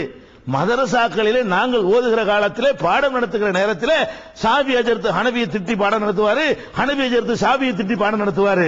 அவங்க கொள்கையை சரி, ரெண்டு அஜர்த்தும் பணியாற்றுவாங்க. இவர் பாடத்துக்கு போனா ஹனபி அட்டாக் பண்ணுவாரு, அவர் பாடத்துக்கு போனா ஷாஃபி அட்டாக் பண்ணுவார். அஜர்த்துமார்களுக்குள்ளேயே ஷாஃபி ஹனபி சண்டை, மக்களுக்கு மத்தியிலே சண்டை. தௌஹீத் வந்து என்ன பண்ணிட்டாங்க, நம்ம எல்லாம் சுன்னத் ஜமாத் வாங்கட்டாங்க, எல்லாம் ஒண்ணு. நேற்று வரைக்கும் அடித்துக் கொண்டிருந்தவர்கள் இன்னைக்கு என்ன பண்ணிட்டாங்க, அவங்க எல்லாம் ஒன்னா சேர்ந்துக்கிட்டாங்க. ஷாஃபியும் போகுது, ஹனபியும் போகுது. இப்ப என்னென்ன ஷாஃபி ஹனபி அடிச்சுக்கிட்டாங்கன்னா, ஷாஃபில இருந்து ஹனபியா ஒருத்தனும் போக மாட்டான், ஹனபில இருந்து ஷாஃபியா யாரும் ஆக மாட்டான். நீங்க எடுத்து வைக்கிற சித்தாந்தம் அல்லாஹ்வும் அல்லாஹ்வுடைய ரசூலும் சொன்ன இந்த சித்தாந்தம், நபிமார்கள் கொண்டு வந்த இந்த சித்தாந்தத்தை முன்வைத்தீர்களானால் ஷாஃபியும் காலியாயிருவான், ஹனபியும் காலியாயிருவான். அப்படி ரெண்டு பேருக்கு ஆபத்துல போனா சேர்ந்துக்கிறாங்க. பாக்குறீங்களா இல்லையா? ஒரு காலத்தில் ஒரு 25 ஆண்டுகளுக்கு முன்னால் பார்க்கலாம், தரிகான்னு ஒன்று உண்டானது. நூரிஷா தரிகா என்ற பெயரில், இன்னும் பல பெயரில் தரிகாக்கள் உண்டானது. உலமாக்கள் எல்லாம் கச்சை கட்டி கொண்டு இந்த தரிகாவில் இருப்பவர்கள் காபிர்கள், இவர்களை அங்கீகரிக்க கூடாது, காலில் விழுந்து சைதா செய்கிறார்கள், இவர்களை அப்புறப்படுத்த வேண்டும், இவர்களை சமுதாயத்தில் ஏற்றுக்கொள்ளக் கூடாது என்றெல்லாம் ஷரியத் மாநாடு போட்டார்கள். கூத்தானூரிலே போட்டார்கள், தஞ்சையிலே போட்டார்கள், இன்னும் தமிழகத்தின் பல பகுதியிலே போட்டார்கள். இர்ஃபானுல் ஹக் என்ற பெயரில் இலவசமாக லட்சோபலட்சம் புத்தகங்களை அடித்து இந்த தரிகாக்காரர்கள் வழிகேடர்கள், இஸ்லாத்திற்கு சம்பந்தம் இல்லாதவர்கள் என்று அந்த தரிகாவை பற்றி 5G என்று சொல்லக்கூடிய, நூறு என்று சொல்லக்கூடிய, காலில் விழுகிற கலாச்சாரத்தை சொல்லக்கூடிய, யா முகமது என்று திக்ர் செய்யக்கூடிய, இஸ்லாத்தினுடைய அடிப்படையிலிருந்து வேறுபட்டு போய்விட்ட இந்த தரிகாவை பற்றி இப்படியெல்லாம் விமர்சனம் செய்தார்கள். எப்ப? 25 ஆண்டுகளுக்கு முன்னால் அப்படி ஒரு மோதல் போக்கு இருந்தது. இன்னைக்கு ஏகத்துவத்தை சொன்னவன நம்ம என்ன ஒண்ணுகிட்டாங்க. என்னப்பா யார காபீர் என்று சொன்னீர்களோ, யாரு வழிகேடு என்று சொன்னீங்களோ அவங்களும் நீங்களும் இப்படி ஒண்ணாவீங்க.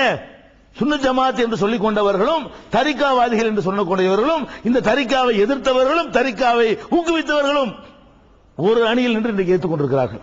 எல்லாம் ஒரு பெல்ட். தரிகா ஒன்னா சேர்ந்திருக்கு, சுன்னத் ஜமாத் ஒன்னா சேர்ந்திருக்கு, மதுஹப் ஒன்னா சேர்ந்திருக்கிறது, ஜமாத் இஸ்லாமி ஒன்னா சேர்ந்துருச்சு, சிம்மு ஒன்னா சேருது. எல்லாம் என்னென்ன இயக்கங்கள் தமிழகத்தில் இருக்கிறதோ எல்லாரும் ஒன்னா சேர்றாங்க. எப்படிப்பா அசம்பிள் ஆவறீங்க? உங்களுக்குள்ள என்னப்பா கொள்கை ஒற்றுமை? உங்களுக்குள்ள என்னப்பா ஒரு இணக்கம் இருக்கிறது? நீ என்னப்பா தர்காவுக்கு போகலாங்கிற, ஒருத்தர் போக கூடாதுங்கிறான், ரெண்டு ஒண்ணுங்கிறீங்க.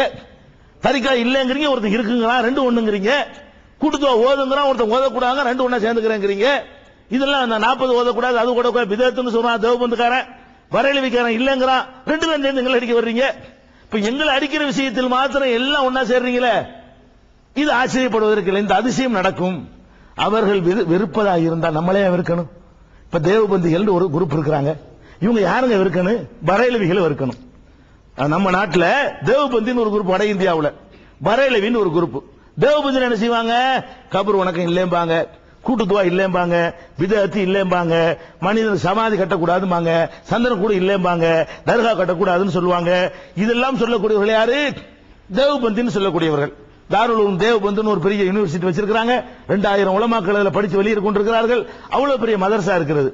பரேலவின்னு ஒரு கூட்டம் இருக்கிறது. அவங்க என்ன செய்யறாங்க? அவளையாட்ட தான் கேட்கணும், அல்லாட்ட கேட்க கூடாது. ஊருக்கு ஊர் தர்கா இருப்பு, மஸ்ட் தர்கா இருந்தா ஆகணும், தர்கா இருந்தா தான் பாக்கியம். அல்லாட்ட கேட்டா நமக்கு தகுதியே கிடையாது, அவுளியாக்கள் தான் பண்ணணும், ஷேகுமார்கள் கால விழணும், இப்படி எல்லாம் சொல்லக்கூடிய அவங்க ரெண்டு கலவரமா நடக்கும், வெட்டு குத்தலாம் நடக்கும். எங்க? வட இந்தியாவில்.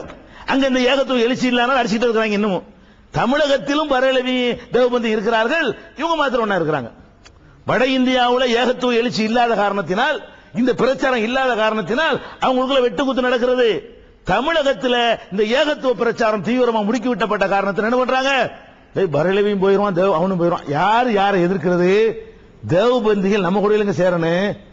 இவர்களுக்கு நமக்கு மதுகபுல மட்டும்தான் வேறுபாடு, அவனுக்கு நமக்கு 1000 வேறுபாடு, அடிப்படை கொள்கையில் வேறுபாடு நீங்க பார்த்திருக்கணும். பரேலவிக்காரன் சிறுக்கு நியாயப்படுத்துகிறான், நாம சிறுக்கு எதிர்க்கிறோம், நம்ம கொள்கைக்கு இவர்கள் தான் நெருக்கமானவர்கள் என்று நமக்கு நிக்க வேண்டும் என்றார்களா? நிக்கலையே. நீங்க 100% ஒரு சித்தாந்தத்தை முன்வைக்கக்கூடிய நேரத்தில் அதை ஒரு யாருமே அங்கீகரிக்க மாட்டாங்க. பெரிய இழப்பு என்று எடுத்துக்கொள்வார்கள்.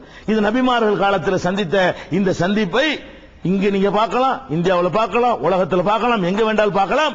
பியூரா சத்தியத்தை சொன்னீங்கன்னா எல்லாரும் ஒன்னா சேருவார்கள். எப்படி சேர்ந்தார்கள் தெரியாது. அவங்களும் எப்படி ஒன்னா சேர முடியும்? இவங்க யார்? அவங்க ஒவ்வொருத்தரும் செஞ்சு பாருங்க. இந்த துபாயில் இருக்க கூட இப்படி மணக்கண்ல பாருங்க யாரெல்லாம் ஒன்னு சேர்ந்துருக்காங்க. எப்படி இவங்க ஒன்னு சேர முடியும்? சேருவாங்க. நம்ம ஆச்சரியப்படுவோம். அல்லாஹ் வந்து அப்படித்தான் ஃபில்டர் பண்ணி அடிப்பான். அல்லாஹ் என்ன செய்வான்? ஹக் அப்படி தனியா கொண்டாந்து வச்சுட்டு பாத்தில் என்ன செய்வான்? அப்படி ஃபில்டர் பண்ணி அடிச்சு விட்டுவான். உடனே அடிச்சு விட்டுவான். எல்லாம் ஒன்னா சேர்ந்துக்க போ. நீங்க எல்லாம் பாத்தில் தானே, ஹக்கு பாத்தில். இப்படித்தான் இஸ்லாம் பிரிக்கிறத தவிர எஸ் நோ தான். எஸ்ஸுக்கு நோவுக்குள்ள நடுநிலை ஒண்ணு கிடையாது. இங்க இருந்தா இங்க இரு, இல்லன்னா எல்லாம் அங்கதான் இருக்கிறேன்ட்டான்ல. ஜார்ஜ் புஷ் சொன்ன மாதிரி, ஜார்ஜ் புஷ் சொன்னாரா இல்லையா? இந்த ஆப்கான தாக்குதல் நடத்தக்கூடிய நேரத்தில் யார் எங்கள் பக்கம் இல்லையோ அவர்கள் அந்த பக்கம் இருக்கிறார்கள் சொன்னார். அது தப்பு, அவன் நல்லவன் கிடையாது. ஆனால் இஸ்லாம் வந்து இந்த விஷயத்தில் அப்படித்தான் சொல்கிறது. அதாவது எங்க பக்கம் இரு, எங்க பக்கம் இல்ல நடுநிலைன்னு நீ சொன்னால் நீ அந்த பக்கம் இருக்கிற, நீ உசாமா பக்கம் தான் இருக்கிற அப்படின்னு உலக நாடுகளுக்கு எச்சரிக்கை பண்ணா பாருங்க. அது இஸ்லாம் கற்றுக் கொடுத்த எச்சரிக்கை. ஒண்ணு இங்க இரு, இங்க இல்ல நான் இங்க இருப்பேன், நீ இங்க இல்லன்னு அர்த்தம். நீ அங்கதான் இருக்கிறேன்னு அர்த்தம். நான் நடுவுல இருப்பேன்னு சொன்ன என்ன அர்த்தம்? அப்படிலாம் கிடையாது. ரெண்டு தான் இஸ்லாத்துல வந்து எஸ் அல்லது நோ தான். எஸ் சொல்லு, நோன்னு சொல்லு. அது எஸ் தான் நோவும் தான், அதுக்கு இடம் கிடையாது. அது இஸ்லாம் வந்து விட்டுக்கிறார். ஒரு தெளிவு ஆராய்ச்சி பண்ணி பாரு. யார் வளையாம நெளியாம கொலையாம சொன்னது அப்படி சொல்லுகிறார்கள் பார்க்க வேண்டும். இன்றைக்கு நம்மோடு இருந்த சில தௌஹீத் சகோதரர்களை பார்க்கிறோம். எத்தனை ஆண்டுகள் பிரச்சாரம் பண்ணோம். இந்த ஒரு அமைப்பு உருவாக்கி, தௌஹீதுக்காக ஒரு அமைப்பு உருவாக்கி, பேர் சொல்ல விரும்பவில்லை, ஒரு அமைப்பு உருவாக்கி குர்ஆன் சுன்னா மாத்திரம் அடிப்படைன்னு சொல்லி பிரச்சாரம் பண்ணோமே. இன்னைக்கு என்ன நிலைக்கு வந்துட்டாங்க? குர்ஆனும் ஆதாரம், ஹதீஸும் ஆதாரம், சஹாபாக்கள் ஆதாரம் கொண்டு விட்டாங்களா இல்லையா? ஓப்பனா பத்திரிகை எழுதிட்டாங்களா இல்லையா? டிக்ளேர் பண்ணிட்டாங்களா இல்லையா? இங்க இந்த ஒண்ணுதான் மாறாம இருக்கிறது. இந்த தௌஹீத் சிந்தனை மாத்திரம் தான், இங்க மாத்திரம் தான் சொன்னது. அப்படி 80 என்ன சொல்லப்பட்டுச்சோ அதுதான். நம்ம மசாயில ஒன்று ரெண்டு விஷயங்கள்ல சில விஷயங்கள் தவறுதலாக சொல்லிட்டு பின்னாடி திருத்திருக்கலாம். அடிப்படை கொள்கையில எந்த விதமான மாறுதலும் இல்லாமல் போய்கொண்டிருக்கிற ஒரு சித்தாந்தம் இது. நபிமார்கள் சொன்ன இந்த சித்தாந்தத்தை சொல்லும் பொழுது எல்லாம் ஒன்னு தரல்வாங்க. அப்ப நீங்க என்ன விளைக்கிறேன்னு அல்லாஹ் சொல்லி காட்டுறான். இன்னன் நாஸ கத் ஜமஊ லகும். நபிகள் நாயகம் ஸல்லல்லாஹு அலைஹி வஸல்லம் உங்கள்ட்ட வந்து சொல்றாங்க, எல்லாரும் ஒன்னா சேர்ந்துட்டாங்க நமக்கு எதிராக. ரசூலுல்லாஹ் வந்து சொல்றாங்க, இன்னன் நாஸ கத் ஜமஊ லகும், எல்லாம் உங்களுக்கு எதிராக சேர்ந்துட்டாங்க. அப்ப என்ன செஞ்சுச்சா? ஈமான் அவர்களுக்கு அதிகரித்தது. இந்த இன்னன் நாஸ கத் ஜமஊ லகும் சொன்ன உடனே அந்த மக்களுக்கு என்ன செஞ்சு? ஈமான் அதிகரித்தது தவிர எல்லாம் ஒண்ணு சேர்ந்தாங்களா? அவ்வளவு பேர் எதிர்க்கிறாங்களா? நமக்கு எது என்ன ஆகும்? அப்படி ஏற்படாது. அவருடைய ஈமான் அதிகரித்தது, வலிமையானது என்று அல்லாஹ் ரப்பல் ஆலமீன் சொல்லி காட்டுகிறான். இது நபிமார்கள் சத்திய பிரச்சாரத்தை செய்யும் பொழுது அவர்கள் சந்தித்த இன்னொரு விளைவு. அதே மாதிரி இந்த ஏகத்துவ பிரச்சாரத்தை நீங்கள் செய்தீர்கள் என்று சொன்னால் அடுத்து உங்களுக்கு என்னென்ன, சமுதாயத்திற்கு உங்களை பகிஷ்கரிப்பார்கள், ஊர் விளக்கம் செய்வார்கள். நீங்கள் உங்களுடைய தாயகத்திற்கு சென்றால் உங்களுடைய ஊர்களில் முதல்ல இந்த கொள்கையை கொண்டு போய் போட்டீர்களே, ஆனால் முதல்ல என்ன வரேன், இவனை ஊரை விட்டு நீக்கு. யாரை நீக்க மாட்டாங்க? வரதட்சணை வாங்குவான், அவனை நீக்க மாட்டாங்க. வட்டி வாங்குவான், அவனை நீக்க மாட்டாங்க. ஊருக்கு மத்தியில் கொண்டாந்து வப்பாட்டி வச்சுக்கிட்டு இருப்பான், அவனை நீக்க மாட்டாங்க. ஊரு சொத்தையெல்லாம் அது கொள்ளடி திம்பான், அவனை நீக்க மாட்டாங்க. பள்ளிவாச சொத்தையெல்லாம் தன் சொத்தை ஆக்கி இருப்பான், அவனை நீக்க மாட்டாங்க. எல்லா சூதாட்டம் பண்ணுவான், கிளப்பு ஊருக்கு மத்தியில சூதாட்ட கிளப்பு நடத்துவான், அவனை ஊரை விட்டு நீக்க மாட்டாங்க. ஒரு ஊர்ல போய் அல்லாஹ் மாத்திரம் வணங்குங்க, அல்லாஹ்வுடைய ரசூலை மாத்திரம் பின்பற்றுங்க, உங்க அப்பா மாட்ட சொன்னலாம் விட்டு ஒழிச்சிருங்க, உங்க அப்பா மாட்டதுக்கெல்லாம் வகி வரல, அல்லாஹ் சொன்னது என்ன அதை மட்டும் கேளுங்கன்னு சொல்லி பாருங்களேன். சொல்லி பாருங்களேன். பார்த்தன எந்த ஊர்ல இந்த ரிசல்ட் நீங்க சந்திக்கல? ஏன் எதிர்க்கிறான்? அதெல்லாம் ஹக்குக்கு அடையாளம்ங்க. நபிமார்கள் இந்த பிரச்சாரத்தை சொல்லும் நினைச்சாங்க. லனுஹ்ரிஜன்னக யா ஷுஐபு வல்லதீன ஆமனூ மாக மின் கரியத்தினா அவுல தஊதுன்ன ஃபீ மில்லத்தினா. ஷுஐப் அலைஹிஸ்ஸலாம் அவர்கள் இந்த சத்திய பிரச்சாரத்தை சொல்லும் பொழுது என்ன சொன்னாங்க? ஷுஐபே, உன்னை இந்த ஊரை விட்டு வெளியேற்றுவோம். அதுக்கு முந்தி ரொம்ப ஒரு முக்கியமான ஆள் அவர் இருந்தார், ரொம்ப ஒரு செல்வாக்கு மிக்கவராக இருந்தார். எப்ப இந்த பிரச்சாரத்தை மக்கள் மத்தியில் போட்டார், அல்லாஹ் மாத்திரம் வணங்குங்க, வஹியை மாத்திரம் பின்பற்றுங்க. எல்லா நபிமார்களும் தானே சொன்னாங்க, வணக்கம் அல்லாஹ்வுக்கு மாத்திரம் இருக்கணும், கட்டுப்படுதல் வஹிக்கு மாத்திரம் இருக்கணும், அல்லாஹ்ட்ட இருந்து வந்த செய்திக்கு மாத்திரம் தான் கட்டுப்பட வேண்டும் என்ற மெசேஜை தூக்கி போட்ட பொழுது என்ன சொன்னாங்க? லனுஹ்ரிஜன்னக, உன்னை வெளியேற்றுவோம். அப்ப நம்ம சிந்திச்சு பார்க்கிறோம், என்னடா வெளியேற்றுவாங்க, இஸ்லாத்துக்கு தான் வெளியேற்றுவாங்கறானா, இஸ்லாமிய பற்றோடு தான் வெளியேற்றுவாங்கறானா?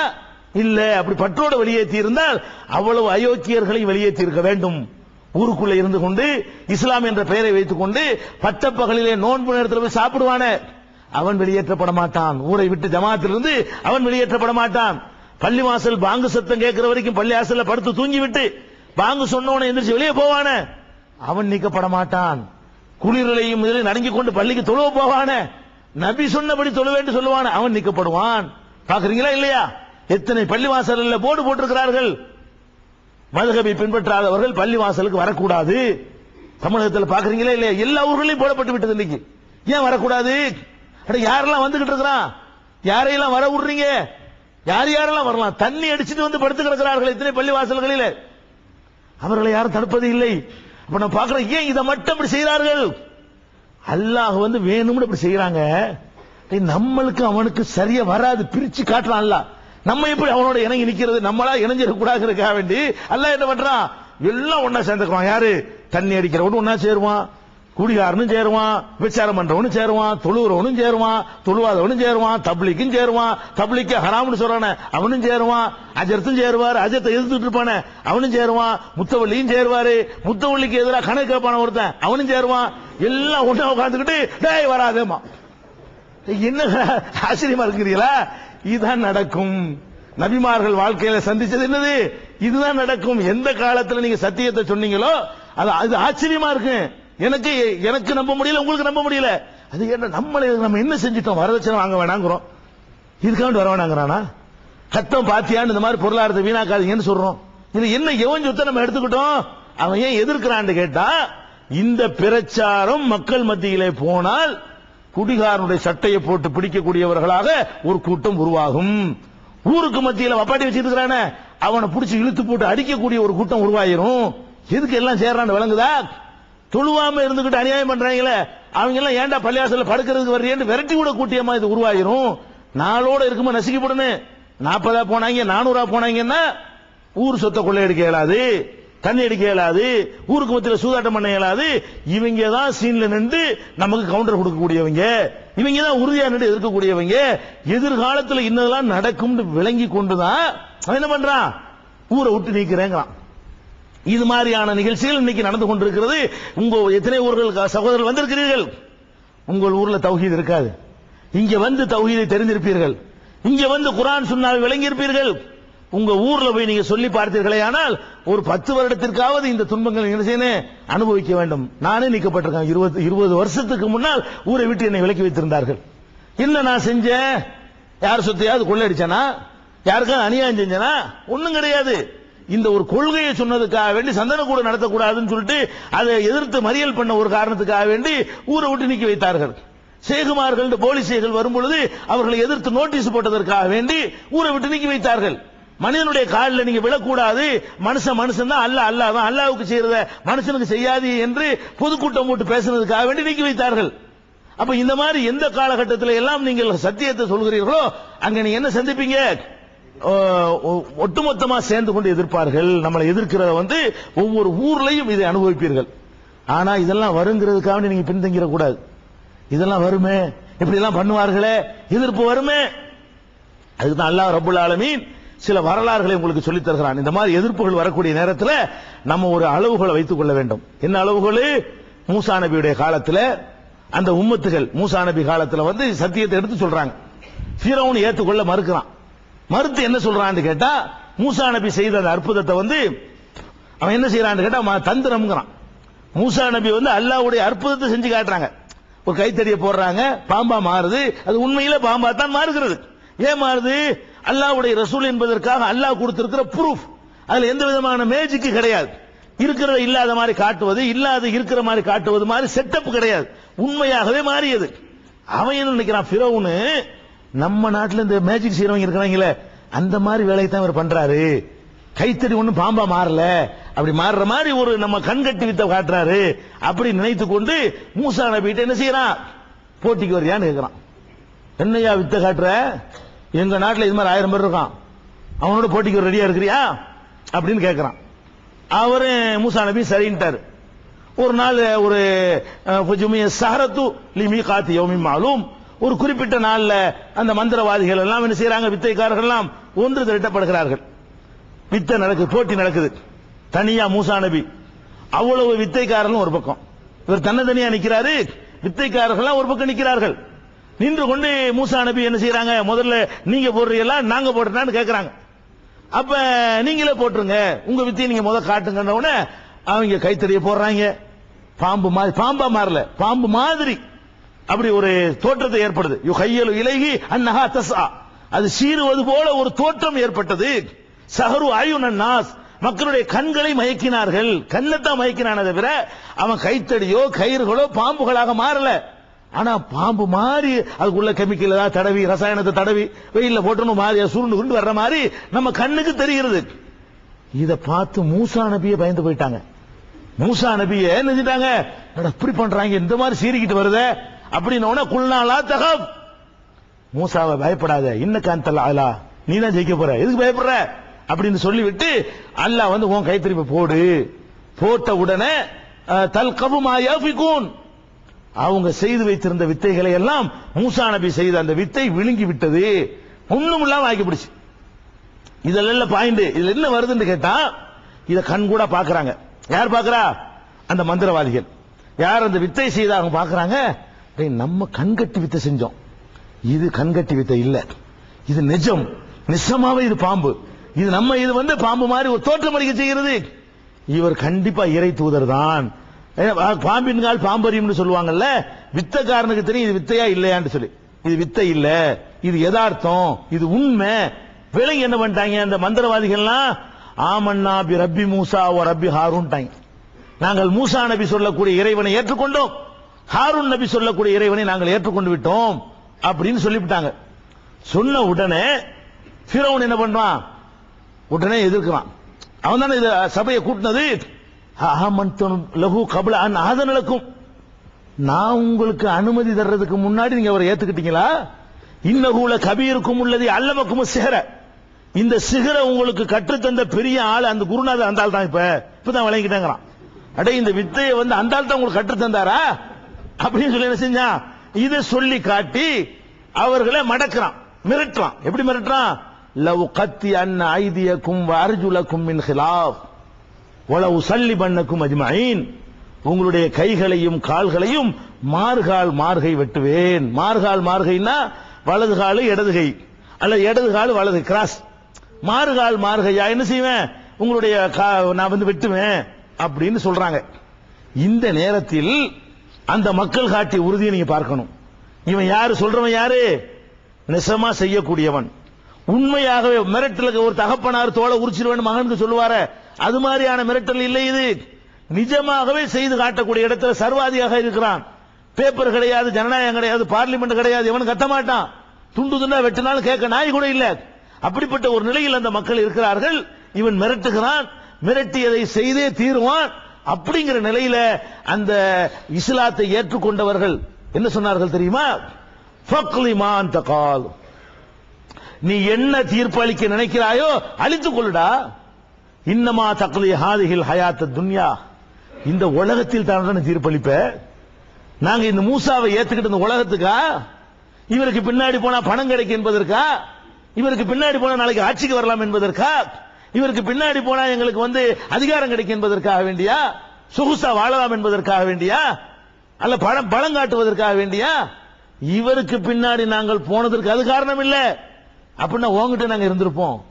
பணம் வேண்டும் என்று சொன்னால், பொருளாதாரம் வேண்டும் என்று சொன்னால், உன்னுடைய நெருக்கம் வேண்டும் என்று சொன்னால் நாங்க அங்க போயிருக்க மாட்டோம். யார பார்த்து என்ன மிரட்டுற, கையை வெற்றி வாங்குறியா, வெட்டிட்டு போடா, இதோட முடிஞ்சு போச்சு நினைக்கிறியா நீ? அவங்க கேட்கிறாங்க, இன்னமா தக்லி ஹாதிஹில் ஹயாத் துன்யா, இந்த உலகத்தில் தான் உன்னுடைய தீர்ப்பு செல்லும். நாங்க இவரை மூசாவை ஏற்றுக்கொண்டது, இன்னொரு உலகம் இருக்கிறது, அங்க நியாயமான தீர்ப்பு கிடைக்கும், அந்த தீர்ப்பு எங்களுக்கு சாதகமாக இருக்க வேண்டும், அதுக்கு தான் ஏற்றுக்கொண்டோமே தவிர வேற எந்த நோக்கத்துக்கு இல்லைன்னு சொல்றாங்க. இந்த மக்களுக்கு இந்த ஏகத்துவ கொள்கை நுழைந்து எத்தனை வருஷம் ஆயிடுச்சு? 5 செகண்ட் தான் இருக்குது. நம்ம ஆதிவாசிங்கிறோம், எங்க வாப்பா முஸ்லீமு, எங்க முத்து வாப்பா முஸ்லீமு சொல்றோம் இல்லையா? நாங்களே ஒரு 50 வருஷம் முஸ்லீமு, நாங்களே ஒரு 25 வருஷம் முஸ்லீமு. 25 வருஷமா உள்ள போய் கொண்டிருக்கிறது. நேற்று இஸ்லாம் யார் உள்ளத்தில் நுழைந்ததோ அவர்களுக்கு நுழைந்தபடி நுழையவில்லை. எதனால ஆடி போறோம்? மறுமைதான் வெற்றி இலக்கா இருக்கணும். இந்த உலகத்தில் சில பேர் ஜெயிக்கலாம், சில பேருடைய கை ஓங்கலாம், உலகத்தில் முழுக்க முழுக்க ஒண்ணுமே இல்லாமல் தோற்று விடலாம். சத்தியத்தில் இருப்பவர்களுக்கு கடைசி வரைக்கும் சோதனையிலே முடிந்து விடலாம். எத்தனை நபிமார்கள் கொல்லப்பட்டிருக்கிறார்கள். திருமறை குர்ஆன் அல்லாஹ் சொல்லி காட்டுகிறான், ஃபரீகன் கல்லப்தும் வ ஃபரீகன் தக்துலூன். சில நபிமார்களை பொய்யர் என்று சொன்னீர்கள், இன்னும் சில நபிமார்களை கொன்று குவித்தீர்கள். வ தக்துலூன நபியீன பிகைரில் ஹக், அநியாயமாக நபிமார்களை கொலை செய்தீர்கள் என்றெல்லாம் திருமறை குர்ஆனில் அல்லாஹ் ரப்பல் ஆலமீன் சொல்கிறான். அப்ப நபிமார்கள் இந்த ஏகத்துவ பிரச்சாரத்தை செய்த பொழுது எதிரிகளால் கொல்லப்பட்டு கதை முடிக்கப்பட்டார்கள். தோத்துட்டாங்களா? அப்ப கதை முடிக்கப்பட்டவன தோத்துட்டாங்களா? அவங்களுடைய பிரச்சாரம் நின்று போனவன தோத்துட்டார்களா? அதற்கான கூலி அங்கே எழுதப்பட்டு விட்டது. ஜட்ஜ்மெண்ட் டே ஒன்னு இருக்கிறது, நியாய தீர்ப்பு நாள். அதே மாதிரி நபிகள் நாயகம் ஸல்லல்லாஹு அலைஹி வஸல்லம் சொல்கிறார்கள், மறுமை நாளில் நாளை நடக்கக்கூடிய ஒரு காட்சியை இப்பவே நமக்கு எடுத்து தர்றாங்க. நமக்கெல்லாம் பெரிய நம்பிக்கையை ஊட்டுகிறது, நமக்கெல்லாம் ஒரு பெரிய ஆறுதலாக இருக்கிறது. இந்த உலகத்தில் எவ்வளவு கஷ்டம் வந்தாலும் அது பற்றி கவலை இல்லை என்று தூக்கி கடாசி விட்டு போற அளவுக்கு நமக்கு மன உரிமை தருகிறது. அந்த சம்பவத்தை சொல்கிறார்கள்.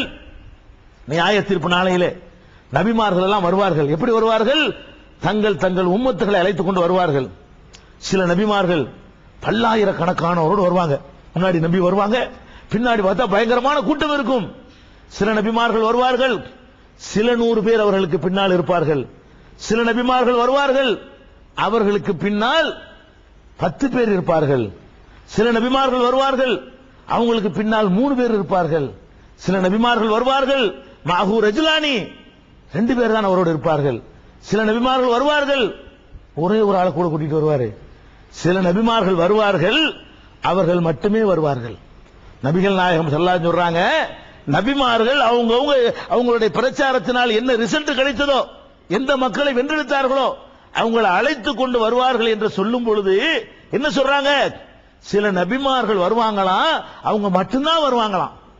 அப்ப பொண்டாட்டி கூட கேட்கலன்னு அர்த்தம், பெத்த புள்ள கூட கேட்கலன்னு அர்த்தம், பெத்து போட்ட அப்பம் கூட கேட்கலன்னு அர்த்தம், அம்மா கூட கேட்கலன்னு அர்த்தம், ஒரு நண்பன் கூட இருக்க மாட்டான் மனசுக்கு. எவ்வளவு பெரிய அயோக்கியன்ல ஒன்னா நம்பர் அயோக்கியனா இருந்தா கூட 4 கூட்டாளி இருப்பானா இல்லையா அவனுக்கு?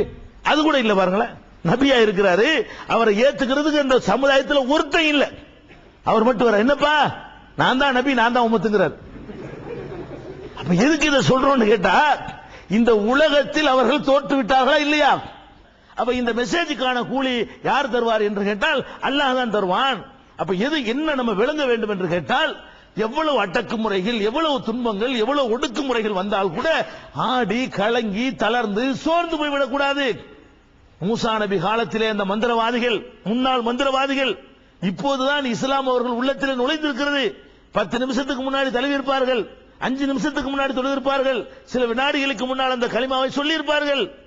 மிரட்டுகிறான், கொள்ளுவேங்கிறான், வெட்டுவேங்கிறான், சிலுவையில கழுமரத்தில் ஏற்றுவேங்கிறான். போட நாயின்ட்டாங்க. ஏத்திக்கடா, ஏத்துனா உயிரை கொடுத்தாங்க, ஆனா கொள்கையை கொடுக்கல, வளைஞ்சிடல, பின்வாங்கிடல. சொன்னதுதான் மூசா சொன்னதான் சரி, நீ சொன்ன தப்பு, நீ கடவுள் கிடையாது, அவர் யார கடவுள் என்று சொல்கிறாரோ அவன் தான் கடவுள் சொன்னார்களா இல்லையா? இந்த உறுதிப்பாடு நமக்கு வர வேண்டும். இந்த உலகத்தில் அடக்குமுறைகள், துன்பங்கள், கஷ்டங்கள்லாம் வரக்கூடிய நேரத்தில் நமக்கு என்ன வரணும்? ஓங்கடா, என்ன சரி சாதிச்சிட்டீங்க, ஒரு கூட்டம் போட போய் அது நடக்கலன்னா ஒரு பெரிய வெற்றியா? எவனோ கூட்டம் போட்டா அவனை வெற்றி பெற்றானப்ப. எத்தனையோ கேடு கட்டவர்கள், எத்தனையோ கேடு கட்ட கலிசடைகள் எல்லாம் கூட்டம் போடுவார்கள், கலை நிகழ்ச்சி நடத்துவார்கள், ஆபாச கூத்துக்களை விற்பார்கள், இசை கருவிகளை போட்டு அடிப்பார்கள், லட்சக்கணக்கான மக்கள் கூடுவார்கள், அதையெல்லாம் எல்லாரும் அனுமதிப்பார்கள். உடனே வெற்றி பெற்று விட்டார்களா? என்ன வெற்றி? வெற்றிக்கு என்ன அளவுகள் வைத்திருக்கிறீர்கள்? மறுமையில் அல்லாஹ் முன்னால் நிறுத்தப்படும் போது வெற்றி பெறுவீர்களா? அதுதான் நம்முடைய இலக்கு. இதெல்லாம் ஒரு மேட்டரே கிடையாது. இதெல்லாம் நடக்கலன்னா தான் நமக்கு ஒரு மேட்ரு. என்னடா ஒண்ணும் செய்யாம இருக்கிறாங்க, நம்ம ஒழுங்கா சொல்லலையோ, நம்ம வளைஞ்சிருக்கிறோமோ, கொஞ்சம் அட்ஜஸ்ட் பண்ணி இருக்கிறோமோ, கொஞ்சம் நுழைஞ்சிரு, அப்பதான் நினைக்க வேண்டியிருக்கு. சும்மா உட்கார்ந்து இருக்க 50 பேர் ஒன்னா இருக்காங்க, ஊர்மையில எதுக்க மாட்டேங்கிறான்னு நினைச்சு அப்பதான் நம்ம பின்வாங்கணும், அப்பதான் நம்மளை சுய பரிசோதனை செய்யணும். இப்ப ரொம்ப சந்தோஷப்படணும். அல்ஹம்துலில்லாஹ், அல்லாஹ் நம்ம ஹக்குல இருக்கிறோம்னு காட்டுறான். எப்படி நபிமார்கள் காலத்துல எல்லாம் ஒண்ணு திரண்டார்களோ, நபி ஸல்லல்லாஹு அலைஹி வஸல்லம் காலத்தில் திரண்டார்களோ, ஒவ்வொரு சத்திய பிரச்சாரத்தின் போது எல்லாம் ஒண்ணு திரண்டார்களோ, அதே மாதிரி திரளுகிறார்களே. இன்னன்னா சகஜமௌலக்கும், நமக்கு எதிராக மக்கள் எல்லாம் அணிதிரள்கிறார்களே என்று நினைக்கும் பொழுது நம்ம என்ன ஆறுதல் படணும்? அல்லாஹ் நம்ம ஹக்கின் பக்கம் கொண்டு போய் கொண்டிருக்கிறான், நம்ம சத்திய பாதையில் கொண்டு போயிருக்கிறான் நினைக்க வேண்டும். இன்னும் இந்த உறுதிப்பாட்டுக்கு சான்றாக அல்லாஹ் ரப்பல் ஆலமீன் ஒரு பெண்மணியை சொல்லி காட்டுகிறான். பலமுறை நீங்கள் கேட்ட சம்பவம் தான். அதிலிருந்து பெற வேண்டிய ஒரு பாடம். ஃபிரௌனுடைய மனைவி, வரபல்லாஹு மஸலன் லில்லதீன ஆமனு இம்ராஅத ஃபிரௌன், மூமினானவர்களுக்கு முன்மாதிரி மாடல் யார் தெரியுமா? ஒரு ஆம்பளை அல்லாஹ் காட்டல. நீங்க எல்லாம் மூமின்களாக இருந்தால், நான் மூமினாக இருந்தால், அதுக்கு மாடல் யாரு? ஒரு அம்மா, ஒரு தாய், ஒரு பெண்மணி. அந்த பெண்மணி என்ன செஞ்சாங்க? இம்ராஅத் ஃபிரௌன், ஃபிரௌனுடைய மனைவி. அவங்க என்ன பண்ணாங்கன்னு கேட்டா, எந்த வகையில் அவங்க உனக்கு மாடலா இருக்கிறாங்கன்னு கேட்டா, இது காலத் ரப்பி இப்னி லீ இந்தக பைத்தன் ஃபில் ஜன்னah வனஜ்னி மின் ஃபிரௌன வஅமலிஹி வனஜ்னி மினல் கௌமில் ஸாலிமீன். அவங்க என்ன சொன்னாங்க? எதுல உனக்கு முன்மாதிரி தெரியுமா? இது காலத், அந்த அம்மா டிக்ளேர் பண்ணினார்கள், பிரகடனம் செய்தார்கள். என்ன பண்ணார்கள்? ரப்பி இப்னி லீ இந்தக பைத்தன் ஃபில் ஜன்னah, யா அல்லாஹ் சொர்க்கத்தில் எனக்கு ஒரு மாளிகையை தந்துவிடு அவங்க சொன்னாங்க. ஆனா அவங்க ஆல்ரெடி மாளிகைலாம் இருந்தாங்க. இந்த துன்யாவுல அவங்க யாரு? ராணி. ஃபிரௌன் ராஜா என்று சொன்னா, ஃபிரௌனுடைய மனைவி யாரு? ராணி. ராணிகளுக்கு எத்தகைய சலுகைகள் அந்த காலத்தில் இருந்திருக்கும்? ஒரு ஜனநாயக நாட்டிலேயே ஒரு பிரதமருக்கு மனைவின்னு சொன்னா பிரதமர் அனுபவிக்கிறாங்க. ஒரு குடியரசுத் தலைவர் நல்வழி கல்யாணம் பண்ணி, நம்ம நாடு குடியரசுத் தலைவர் கல்யாணம் பண்ணி இருந்தார், ஆனால் அவர் மனைவி என்னவோ அனுபவிப்பாங்க. அந்த மாதிரி அனுபவிக்கிறாங்களே, எந்த விதமான கேள்வி கேட்பாரு இல்லாம, ஒரு விமர்சனம் இல்லாம, ராஜா தான் எல்லாத்துக்கும் தெய்வம் அப்படின்னு நினைக்கக்கூடிய ஒரு காலகட்டத்தில் அவருக்கு மனைவியா இருந்தால் என்ன கிடைச்சிருக்கும்? அரண்மனை கிடைச்சிருக்கும், தண்ணீர்ல குடிச்சிருப்பார்கள், வகையா உடுத்திருப்பார்கள், எல்லா நகையும் போட்டு போட்டு அனுபவித்திருப்பார்கள். அந்த மாதிரி எல்லாம் என்னென்ன இருக்கிறதோ, ஒரு விரல் அசைவுக்கு கட்டுப்படக்கூடிய இருப்பார்கள், பல்லக்கில பயணம் செய்வார்கள், அவர்களை கண்டவனை எழுந்து நிற்பார்கள், அவர்களுடைய ஒவ்வொரு வார்த்தையும் கட்டளைகளாக ஏற்றுக்கொள்ளப்படும். எவ்வளவு அந்தஸ்தோடு இருந்திருப்பாங்க. ஃபிரௌனுடைய மனைவினா, ஒரு ராணின்னா எந்த அந்தஸ்தில் இருந்திருப்பாங்க? அவ்வளவு பெரிய உயர்ந்த இடத்துல இருந்த அந்த அம்மா பிரச்சாரத்தை ரெண்டையும் பார்க்குது. புருஷனுடைய பிரச்சாரம் என்ன, மூசாவுடைய பிரச்சாரம் என்ன? ஃபிரௌன் இவன் தன்னை கடவுளுங்கிறான், அவர் இன்னொரு கடவுளை காட்டுறாரு. அந்த கடவுளை காட்டுற கரெக்டா இருக்கிறது, இவன் கடவுள் இல்லைன்னு நமக்கு நல்லா தெரிகிறது. அதனால இவர் சொல்றதான் சரின்னு நம்ம ஏத்துக்கிட்டு அந்த மாதிரி என்ன பண்ணுது? கணவனை எதிர்க்குது. இதுதான் என்ன ஆகும்? ஓப்பனா எதிர்க்குது, ஓப்பனா டிக்ளேர் பண்ணுது. அதனாலதான் நஜ்ஜினி மின் ஃபிரௌன வஅமலிஹி, இறைவா ஃபிரௌனிடமிருந்து என்னை காப்பாற்றி விடு, அவனுடைய சித்திரவதையிலிருந்து காப்பாத்துன்னு சொல்றாங்க. நஜ்ஜினி மினல் கௌமில் ஸாலிமீன், அநியாயக்கார கும்பல்ல இருந்து காப்பாத்துங்க, அநியாயம் பண்ணிருக்காங்கன்னு அர்த்தம். அப்ப அந்த அம்மா என்ன பண்ணிருக்காங்கன்னா, ஓப்பனா டிக்ளேர் பண்றாங்க, நான் அவர் சொல்கிற அல்லாஹ்வை ஏற்றுக்கொண்டேன், அவர் எந்த இறைவனை போதிக்கிறாரோ அந்த இறைவனை ஏற்றுக்கொண்டேன்னு சொல்லிட்டாங்க. சொன்னதுல உண்மை ஓப்பனா எதிர்க்குது, ஓப்பனா டிக்ளேர் பண்ணுது. அதனாலதான் நஜ்ஜினி மின் ஃபிரௌன வஅமலிஹி, இறைவா ஃபிரௌனிடமிருந்து என்னை காப்பாற்றி விடு, அவனுடைய சித்திரவதையிலிருந்து காப்பாத்துன்னு சொல்றாங்க. நஜ்ஜினி மினல் கௌமில் ஸாலிமீன், அநியாயக்கார கும்பல்ல இருந்து காப்பாத்துங்க, அநியாயம் பண்ணிருக்காங்கன்னு அர்த்தம். அப்ப அந்த அம்மா என்ன பண்ணிருக்காங்கன்னா, ஓப்பனா டிக்ளேர் பண்றாங்க, நான் அவர் சொல்கிற அல்லாஹ்வை ஏற்றுக்கொண்டேன், அவர் எந்த இறைவனை போதிக்கிறாரோ அந்த இறைவனை ஏற்றுக்கொண்டேன்னு சொல்லிட்டாங்க. சொன்னதுல உண்மையா இருந்தாங்க. என்ன உண்மையா இருந்தாங்க? நம்ம மறுமை தான் பெருசுன்னு நினைக்கிறோம். இந்த அரண்மனைக்காக வேண்டி அதை இழக்கலாமா? அங்க ஒரு அரண்மனை எல்லாம் தரப்போறான், இங்க சில கஷ்டங்கள் ஃபிரௌனிடமிருந்து வரும், இந்த கஷ்டத்துக்காக வேண்டி அங்க உள்ள கஷ்டத்தை நம்ம தேர்ந்தெடுத்துக் கொள்ளலாமா?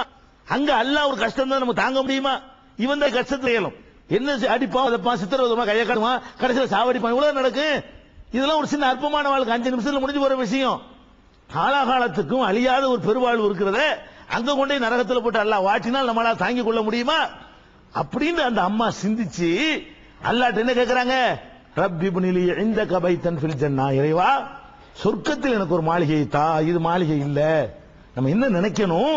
இந்த உலகமா மறுமையாண்டு ஒரு கேள்வி வரக்கூடிய, மற்ற நேரத்தில் உலகத்தை அனுபவிச்சுட்டு போங்க, இந்த உலகம் வேணுமா உனக்கு மறுமை வேணுமா என்பது கேள்விக்குறியாக ஆக்கப்படுமையானால் இதை தூக்கி கடாசி எரிந்து விட்டு மறுமை வாழ்க்கையை தேர்ந்தெடுத்துக் கொள்ளணும். இந்த அரண்மனை உனக்கு வேணுமா, அந்த அரண்மனை வேணுமா என்ற கேள்வி வந்தால், அந்த கேள்வி வராத வரைக்கும் ரெண்டையும் அனுபவிச்சுட்டு போங்க. இதுவா அதுவா என்ற ஒரு நிலைக்கு நீங்கள் தள்ளப்பட்டீர்களே, ஆனால் அதை நீங்கள் தேர்ந்தெடுத்துக் கொண்டால் அந்த அம்மாவை முன்மாதிரியா கொண்டீர்கள் அர்த்தம். இல்ல அதான் இதாண்டு வந்தால் எனக்கு இதான் வேணும் அப்படி நினைத்தீர்களே, ஆனால் அது வந்துருச்சுல, ஊரை விட்டு உங்களை நீக்கிறான், நீக்கும்போது என்ன சொல்றான்? இதை விட்டா நீக்க மாட்டேங்கிறான். கேள்வி வந்துருச்சு. இப்ப உங்களை ஊரை விட்டு நீக்கிறானே, என்ன செய்யறான்? நீ தண்ணி வேண்டாலும் அடிச்சுக்க பாக்குறான், பிரச்சனை வேண்டாலும் பண்ணி கேட்கிறான், கிளப்பு கொண்டாலும் போய் கேட்கிறான், சினிமா கோட்டைக்கு வந்தாலும் பார்த்து கேட்கிறான். என்ன செஞ்சு விடாத, இதை மட்டும் சொல்லாத, எதை அல்லாஹ் மட்டும் வணங்கணும்னு சொல்லாத, அல்லாஹ்வுடைய ரசூலை மட்டும் பின்பற்றி சொல்லாதேங்கிறான். அப்போ உனக்கு இதான் அதான் இப்பதான் கேள்வி வருது. அது வராத வரைக்கும் ரெண்டே அனுபவிச்சுட்டு போலாம். இப்ப ஊர்ல உங்களுக்கு என்ன கேள்வி சந்திக்கிறீங்க? இது வேணுமா அது வேணுமா, எதை தேர்ந்தெடுக்கிறது? இப்பவும் அது வேணுங்கிறதா? மன்னிப்பு எழுதி கொடுத்து வந்துடுறதா? நாங்க தெரியாம செஞ்சுட்டோம், எங்களை ஊர்ல சேர்த்துக்கிறோங்க. நீ என்னடா சேர்க்கிறது? நீ நாங்க எப்படி உன்ட்ட சேர்றது? நாங்களும் உன்ட்ட சேரக்கூடாது. அந்த தகுதியில் நீ இருக்கும் பொழுது நான் என்ன உன்ட்ட வந்து சேர்றது அப்படின்னு உறுதியா நின்றோம்னு சொன்னா இந்த ஃபிரௌனுடைய மனைவியை நம்ம முன்மாதிரியா எடுத்துக்கொண்டு அர்த்தம். அதே மாதிரி இந்த உலகத்தை இன்னும் சொல்லணும்னா ஒரு பெண்கள் நிலையிலிருந்து நீங்க பார்க்கணுங்க. பெண்கள் எதை தியாகம் பண்ணாலும் பண்ணுவாங்க. சோத்தெல்லாம் தியாகம் பண்ணுவாங்க. நல்ல வகை வகையா ஆக்கி வச்சு புருஷனுக்கு அள்ளி போட்டு மிச்சம் மீதி இருக்கிற சாப்பிடுவாங்க. பெண்கள் இந்த உணவுல எல்லாம் பெருசா என்ன செய்ய மாட்டாங்க, அவ்வளவுக்கு முக்கியத்துவம் கொடுக்க மாட்டாங்க. ஆனால் வெளிப்பகட்டை இழக்க மாட்டாங்க. உள்ளுக்கு சோத்துக்கு வழி இல்லாட்டாலும் அந்த அணிகிற ட்ரெஸ் எப்படி இருக்குன்னு பார்த்தா 4 பேர் பார்த்து எங்க வாங்கினீங்கன்னு கேட்கணும். அதை விரும்புவார்கள் பெண்கள். அவங்களுடைய நகை ஒரு மோதிரம், நம்ம ஒரு மோதிரம் வாங்கினா என்ன செய்ய மாட்டோம், நல்லா இருக்கா 4 பேர் கேட்க மாட்டோம். 1000 ரூபாய்க்கு ஒரு சட்டை எடுத்தா கூட எப்படி இருக்கு கேட்போமா, நம்ம கேட்க மாட்டோம். அவங்க 250 ரூபாய்க்கு சேலை எடுத்தா கூட என்ன செய்வாங்க, நல்லா இருக்கான்னு கேட்பாங்க. ஒரு 400 பேர்ட்ட கருத்து தெரியும். அது கேட்டா இல்லன்னு தலை வெடிச்சு போயிடும். ஒரு புதுசா ஒரு நகை எடுத்தாங்கன்னு சொன்னா ஏதாவது ஒரு வீட்டுல போய் காட்டிட்டு நுழைஞ்சு அதுக்காக வேண்டியாவது விசாரிக்கிறதுக்காக போவாங்க. பெண்களுடைய இயற்கையான சுபாவம் என்ன என்று கேட்டா இந்த உலகத்தினுடைய வெளிப்பகட்டு இருக்கு பாருங்க, அதாவது உள்ளுக்குள்ள எவ்வளவு சகிச்சுக்கிடுவாங்க, எவ்வளவு கஷ்டத்தையும் தாங்கிடுவாங்க. வெளியில பார்த்தா என்ன இருக்கணும், நல்ல அழகா இருக்கணும், நீட்டா இருக்கணும், பகட்டா இருக்கணும், அந்த வீட்டுல எங்களுக்கு இருக்குன்னு நினைக்கணும், பெரிய வீடு பெருசா இருக்கணும். அதுதான் உங்களை வெளிநாட்டுக்கு அனுப்பி வச்சிருக்காங்க. எதுக்கு அனுப்புறாங்க? அது பெரிய இழப்புன்னு தெரியுது, பெரிய கஷ்டம்னு தெரிகிறது. ஒரு கணவனையோ பிள்ளையவோ இவ்வளவு தூரத்துக்கு அனுப்பி விட்டு தான் சம்பாதிக்கணுங்கிற அவசியம் எல்லாம் கிடையாது. ஆனாலும் எதுக்கு வேண்டியது விரும்புறாங்க? சோத்துக்கு அவங்களை அனுப்பி இருக்கிறாங்க இல்ல, சோத்துக்கு அங்க சம்பாதிக்க இயலும். நம்ம நாட்டில் என்ன செய்யலாம், சோறு திங்கிற அளவுக்கு சம்பாதிக்கிறதுக்கு வாய்ப்புகள் இருக்கிறது. எதுக்கு நம்ம எல்லாம் அனுப்பிடுறாங்கன்னு கேட்டா சோத்துக்கு மேல உள்ள பகட்டுக்காகத்தான். சோத்தை விட முக்கியமா உணவுக்கு மேல் உள்ள ஒரு பகட்டு காட்டுவதற்காகத்தான் ஒரு அந்தஸ்தை காட்டணும். உன் வீட்டோட என் வீட்டு பெருசா இருக்கணும், உன் வீட்டுல ஃப்ரிட்ஜ் இருந்தா என் வீட்டுல ஃப்ரிட்ஜ் இருக்கணும், உன் வீட்டுல டிவி இருந்தா என் வீட்டுல டிவி இருக்கணும், உன் வீட்டுல கம்ப்யூட்டர் என் வீட்டுல கம்ப்யூட்டர் இருக்கணும், உன் வீட்டுல 25 போடணும் என் வீட்டுல 250 இருக்கணும். இதுக்கு தானங்க வந்திருக்கீங்க. உங்களை எதுக்கு அனுப்பி இருக்கிறாங்க? நீங்க அனுப்பி 200 ரூபாய் சம்பாதிச்சு சோறு நீங்க அனுப்ப போறீங்களா? இது அந்த நாட்டில் சம்பாதிச்சு அனுப்ப முடியாதா? அப்ப பெண்களுடைய சுபாவம் என்னன்னு கேட்டா இந்த பகட்டுகளை இழக்கவே மாட்டாங்க. இந்த அம்மா அதை உடைக்குதுங்க. இந்த அம்மா எப்படிப்பட்ட பகட்டு, எப்படி எல்லாம் அந்த அம்மா ராணிடா எப்படி எல்லாம் ஆடைகளை அணிஞ்சிருக்கும், ராணிடா எப்படி எல்லாம் நகைகளை பூட்டி இருக்கும், ராணிடா எப்படி சொகுசான ஒரு வாழ்க்கையை வாழ்ந்திருக்கும். அவ்வளவு அந்த சொகுசை இழந்துட்டு அடிய வர வாங்குறதுக்கு ரெடின்னு சொல்லுது அம்மா. அதுதான் சொன்ன லரபல்லாஹு மஸலன், உங்களுக்கு அல்லாஹ் உதாரணமாக காட்டுகிறான். இம்ராத் ஃபிரௌன் லில்லதீன ஆமனு இம்ராத் ஃபிரௌன், நம்பிக்கை கொண்ட மக்களுக்கு ஃபிரௌனுடைய மனைவியை உதாரணமாக காட்டுகிறான். அவங்க எப்படி உதாரணமா இருக்கிறார்கள் என்று கேட்டால் இது காலத் ரப்பி இப்னிலி இந்தக பைத்தன் ஃபில் ஜன்னா, சொர்க்கத்தில் ஒரு மாளிகையை தாண்டி கேட்டாங்களே அங்க நிக்கிறாங்க. அவங்க அங்கதான் அவர்கள் நின்று காட்டுகிறார்கள். வனஜினி மின் ஃபிரௌன வ அமலிஹி, ஃபிரௌனிடமிருந்தும் அவன் சித்திரவதையிலிருந்தும் காப்பாற்றலான்னு கேட்டாங்களே அங்கே அவர்கள் நிற்கிறார்கள். வனஜினி மினல் கௌமில் லாலிமீன், அநியாயக்கார கூட்டத்திலிருந்து எங்களை காப்பாற்று என்று சொன்னார்களே அங்கே அவர்கள் இருக்கிறார்கள். அவர்கள் முன்மாதிரியாக திகழ்கிறார்கள் என்று அல்லாஹ் ரப்பல் ஆலமீன் சொல்லி காட்டுகிறான். அதனால நம்ம இந்த ஏகத்துவத்தை சொல்லும் பொழுது எதிர்ப்பு கொஞ்சம் நெஞ்சமெல்லாம் வராது, பல விதமான எதிர்ப்புகள் வரும். எந்த எதிர்ப்பை கண்டாலும் நிமிர்ந்து நிற்கணும். என்ன வந்தாலும் சரி, துண்டு துண்டா வெற்ற நிலை வந்தாலும் சரி கலங்கிடக்கூடாது. அதனாலதான் பெருமானார் ஸல்லல்லாஹு அலைஹி வஸல்லம் அவர்களை ஏற்றுக்கொண்ட சஹாபாக்கள் எப்படிப்பட்ட எதிர்ப்பை சந்திச்சாங்கன்னா ஊரை விட்டு ஹிஜ்ரத்து பண்ணி போற துன்பத்தை சந்திச்சாங்களா இல்லையா? இது ஒருத்தனுக்கு ஏழுமாங்க. நம்ம 2 வருஷம் வந்துட்டாலே கலங்கிடுறோமே, அது சம்பாதிக்கிறதுக்கு வந்திருக்கோம், ஹிஜ்ரத்து பண்ணி வந்துடல. அவங்க நாளைக்கு போய் உங்க சொத்தை நீங்க எடுத்துக்க தான் போறீங்க. நீங்க அங்க இருந்து வந்திருக்கீங்க, வந்து 3 மாசம் அழுதுட்டு இருப்பீங்களே, வந்தவன வந்து இறங்கி ஒரு 3 மாசம் என்ன செய்வீங்க, அழுதுட்டே இருப்பீங்க. அப்புறம் புறப்படுறதுக்கு ஒரு 3 மாசம் வரும்போது அதே நினைப்பா இருந்துட்டு இருப்பீங்க. இதெல்லாம் ஒரு பெரிய இழப்பு இல்லை. ஏன்னா உங்க சொத்து உங்கள்ட்ட இருக்க போது தற்காலிகம் விட்டு வந்திருக்கீங்க. ஹிஜ்ரத்துனா என்ன? அந்த மார்க்கத்துக்காக ஊரை விட்டு போகும் பொழுது உங்க சொத்து உங்களுடையது இல்லை, உங்க வீடு உங்களுடையது இல்லை, உங்களுடைய வயல் உங்களுடையது இல்லை, எல்லாத்தையும் வச்சு தொலைங்கடான்னு சொல்லிட்டு போறது ஹிஜ்ரத்துங்கிறது. ஹிஜ்ரத்துனா என்ன அர்த்தம்? என் வீட்டையும் வச்சுக்கிறங்கடா, நாட்டையும் வச்சுக்கிறங்கடா, சொத்தையும் வச்சுக்கிறங்கடா, எல்லாத்தையும் வச்சுக்கிறங்க, என் கொள்கை என்னை விட்டுருங்கடாங்கிறது தான் ஹிஜ்ரத். ஹிஜ்ரத்துனா என்ன அர்த்தம்?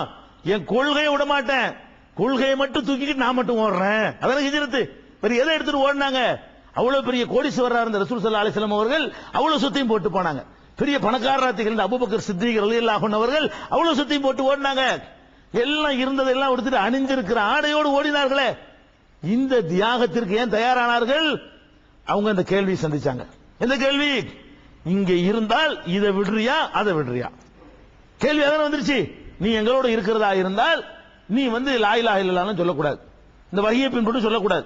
நீ பாட்டுக்கு உன் வேலை எங்களை மாதிரி செஞ்சுட்டு போ, இல்லாட்டி சும்மா இருந்துட்டு போ, உன்னை ஒண்ணும் செய்ய மாட்டோம், இல்லன்னா உன்னை காலி பண்ணுவோம். இப்ப என்ன பண்றாங்க? இதா அதான்னு கேள்வி வந்துருச்சா இல்ல? இப்ப உனக்கு ஆகிரத்து அரண்மனை வேணுமா, துன்யாவுடைய அரண்மனை வேணுமா? ஆகிரத்தை என்ன பெருசா நினைக்கிறியா, துன்யாவுடைய அதாப பெருசா நினைக்கிறியா? இல்ல நாங்க அதைத்தான் பெருசா நினைக்கிறோம், ஓடுறாங்க. அப்ப இப்படியான ஒரு துன்பங்களை நம்ம சந்திக்கிற நேரத்தில் இந்த வரலாறுகள் நமக்கு பாடமாக இருக்க வேண்டும். பலவிதமான கடந்த என்னென்ன விமர்சனம் பண்ணுவார்கள் என்று கேட்டா அது நீங்க தெரிஞ்சுக்கணும். நீங்க எல்லாம் இன்னைக்கு ஏகத்துவத்தில் வந்திருக்கிறீங்க, எல்லாரும் திடீர்னு ஏகத்துவத்தில் வரல, நாங்க கூட திடீர்னு வந்துடல. நாங்களும் சிறுக்கு வச்சிருக்கிறோம், நாங்களும் மௌலிது ஓதி இருக்கிறோம், நாங்களும் பாத்தியாக்கள் ஓதி இருக்கிறோம், நீங்களும் அப்படிலாம் இருந்தவர்கள் தான் இன்னைக்கு வந்திருக்கிறீங்க. வந்து சத்தியத்தை சொல்லும்போது என்ன செய்வான் தெரியுமா? நம்முடைய கடந்த காலமெல்லாம் பெரும்பாலும் ரிமார்க்கா தானே இருக்கும். யாருடைய கடந்த காலம் பர்ஃபெக்டா இருக்கும்? ஒருத்தருக்கு இருக்காது. நீங்க உங்களோட 10 நீங்க எல்லா ஸ்டேட்டும் நீங்கள் பண்ணிருப்பீங்க, நான் பண்ணிருப்பேன். என்ன பண்ணுவாங்க தெரியுமா? தெரியாது உங்கள, நேத்து என்ன தெரியாதோ, நேத்து எங்களோட ஊத்தி அடிச்சாலும் நீங்க, நம்ம 2 வந்தா நாங்க போயிட்டு வந்தோம், அங்க போயிட்டு வந்தோம், என்ன அப்படி சொல்லுவாங்க இல்லையா? அப்ப வந்து இந்த இதெல்லாம் சொல்லுவாங்களாம். அல்லாஹ் குர்ஆன்ல சொல்லி காட்டுறான். மூசா நபி அவர்கள் வந்து இந்த ஏகத்துவத்தை போய் பிறவுண்டு போய் சொல்றாங்க. அவன் என்ன செஞ்சிருக்கானே, இவர் சொல்ற மெசேஜ் என்ன, சரியா தவறா, அதுதான் பார்த்திருக்கணும். அவன் என்ன பார்த்தான் தெரியுமா? மூசா உனக்கு தெரியாதா, நீ யாருன்னு எங்களுக்கு தெரியாதா? எங்கள்கிட்ட தானே வளர்ந்த, நான் தானே உங்களை வளர்த்தேன், நான் தானே உனக்கு சோறு போட்டேன். ஓ ஃபால்த ஃபாலத்த கல்லத்தி ஃபால்த, நீ வந்து அந்த ஒருத்தனை கொலையெல்லாம் பண்ணிய அதான் தெரியாது நினைச்சிட்டு இருக்கிறியா? ஒரு கொலை பண்ணி விட்டாரு, கொலை பண்ணணும் பண்ணல, 2 பேரும் சண்டை பிடிச்சிட்டு இருக்கிறாங்க. போய் கேட்கிறாரு. ஒருத்தன் வந்து ஃபிரௌன் கோத்திரத்துக்காரன் கிபித்தி, இன்னொருத்தன் இஸ்ராயலுக்காரன். இவர் என்ன செய்யறாரு? கோவத்தில் ஓங்கி ஒரு அடி விடுறாரு. யாருக்கு? அந்த கிபித்திக்காரனுக்கு. 2 பேரும் சண்டை போட்டு இருக்கும் பொழுது அவனை போய் குத்துறாரு, கதை முடிஞ்சிருச்சு. மூசா பக்கலா அலைங்கிறான்ல, ஒரு குத்து விட்டாரு, கதை முடிஞ்சிருச்சு. அது ஓடி போயிட்டாரு. ஓடி போயிட்டு தூதரா வர்றாரு. ஒரு ஆளை காலி பண்ணிவிட்டு வேணும்னு போடல, ஒரு குத்து விட்டா ஒருத்தர் செத்தா போவான், அவர் குத்து வேகமா இருந்திருக்கான், அவனுக்கு போகணும்னு போயிட்டான். அவர் திரும்பி வர்றாரு. கொலை செஞ்சுட்டு போனவர் திரும்பி தூதரா வர்றாரு. என்ன சொல்றான் அந்த ஆளு? என்னப்பா சொல்ற மெசேஜ்னு பார்க்காம, என்ன கொலை செஞ்சு போனாலும் தானே ஒரு ஆளை காலி பண்ணியா இல்லையா?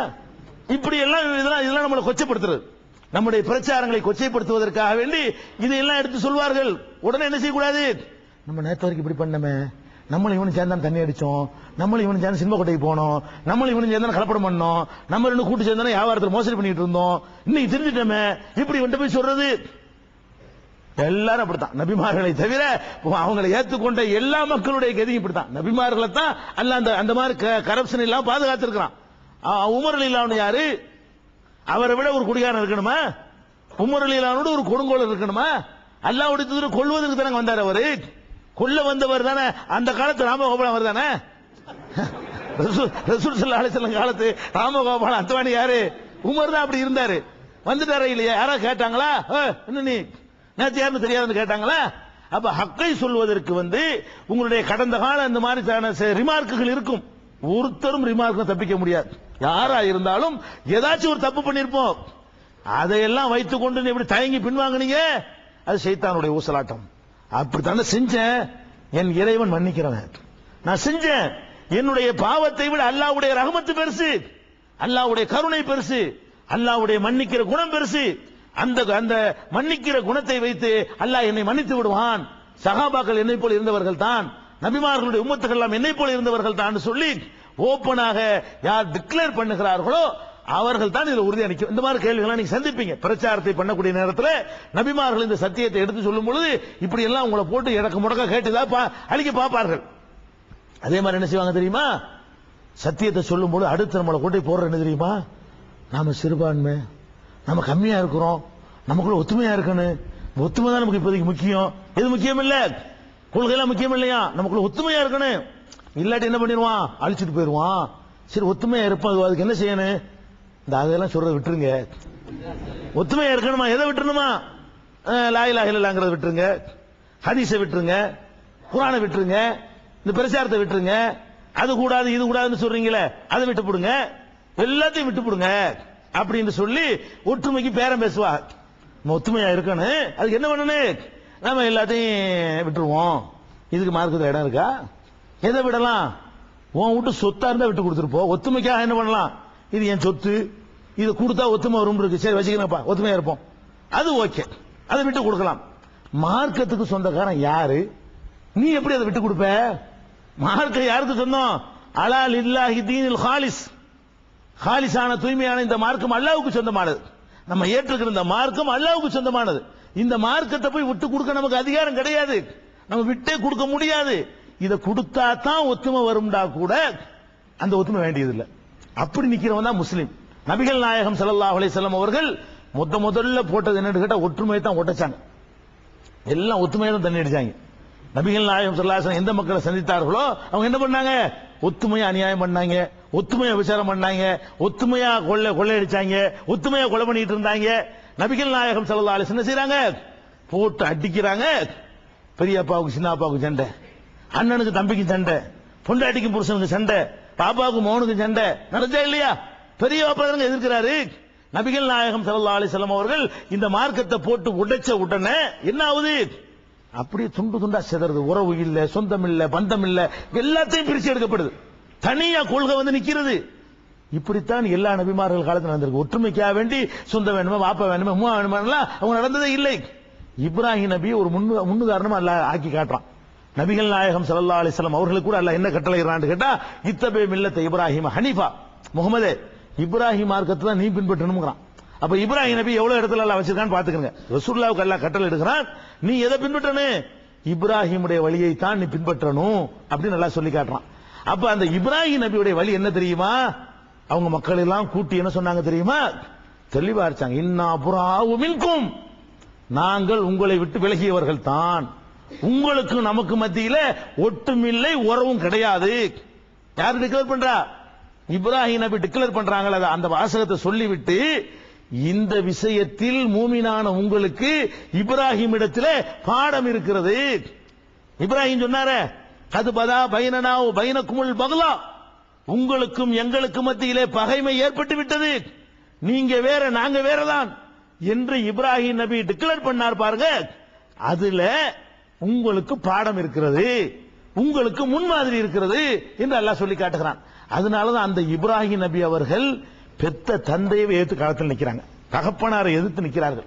தகப்பனுக்கு பாவ மன்னிப்பு தேடிவிட்டு கூட அல்லாஹ் இடத்துல அதுக்காக வேண்டி பாவ மன்னிப்பு தராங்க. எல்லாம் தெரியாம செஞ்சு விட்டேன், உன்னுடைய எதிரின்னு தெரியாமல் இதை பண்ணிட்டேன் அப்படின்னு சொல்லி அதில் விலகிக் கொள்கிறார்கள்.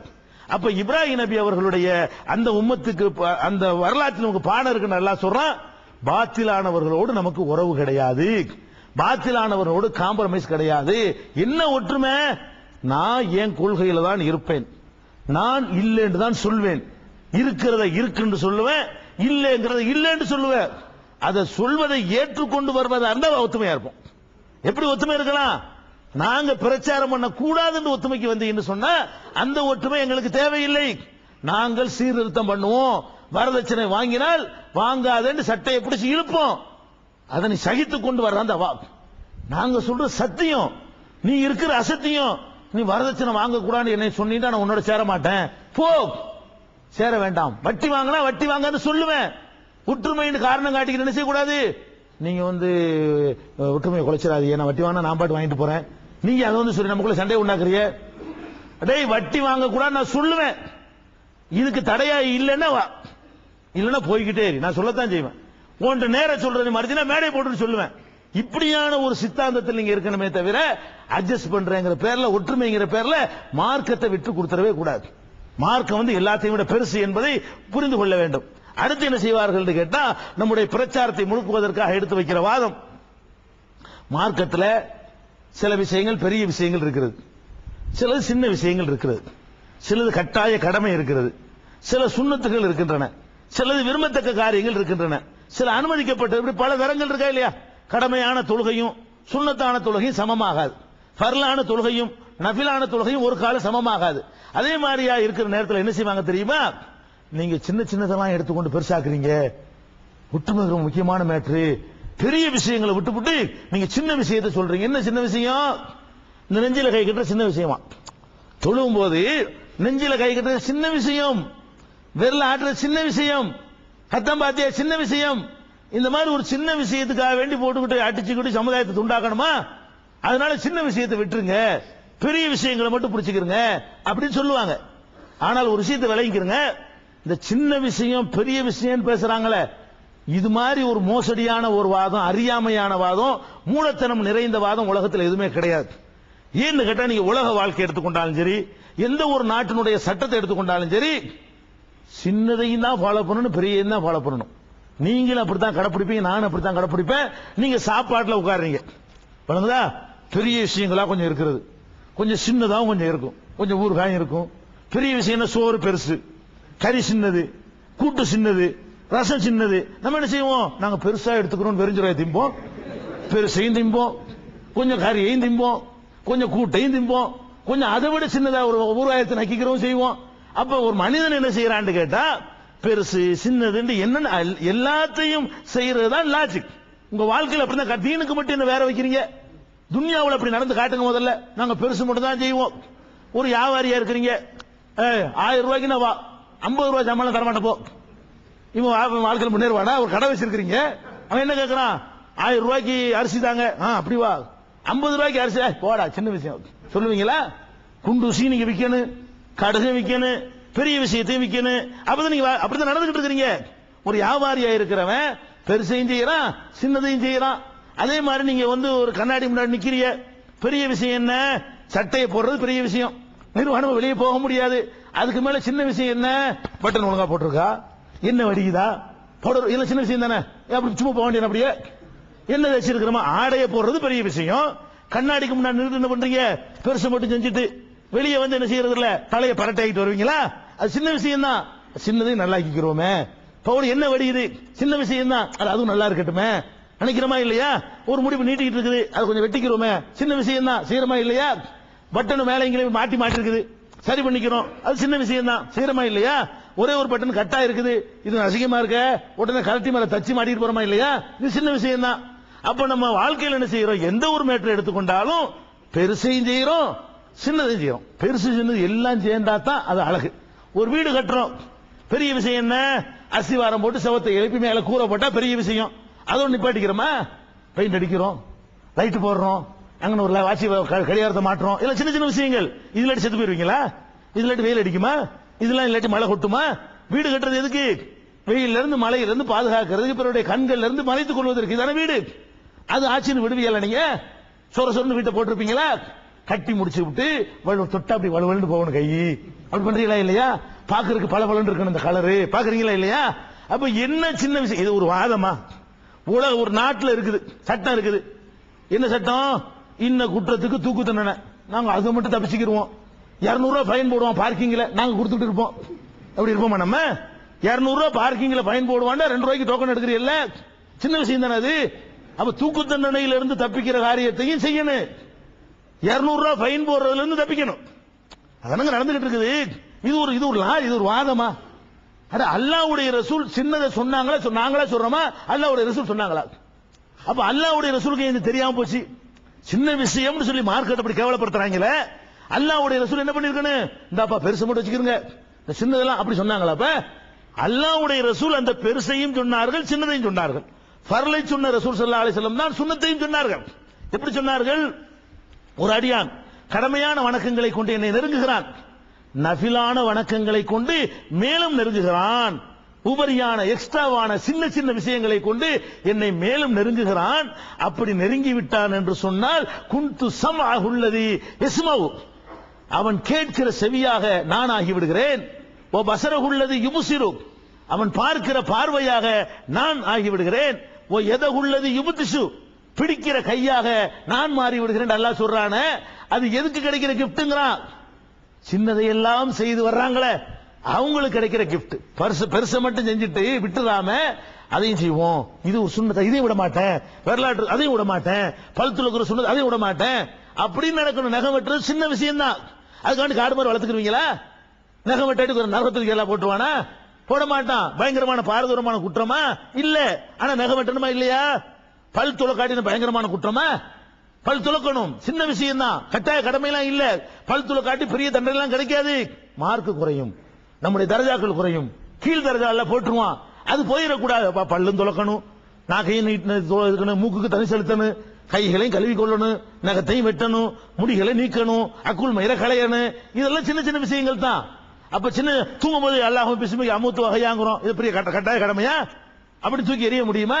அப்ப நபிகள் நாயகம் ஸல்லல்லாஹு அலைஹி வஸல்லம் அவர்கள் சின்னது பெருசு என்று எல்லாத்தையும் சொன்னார்கள்.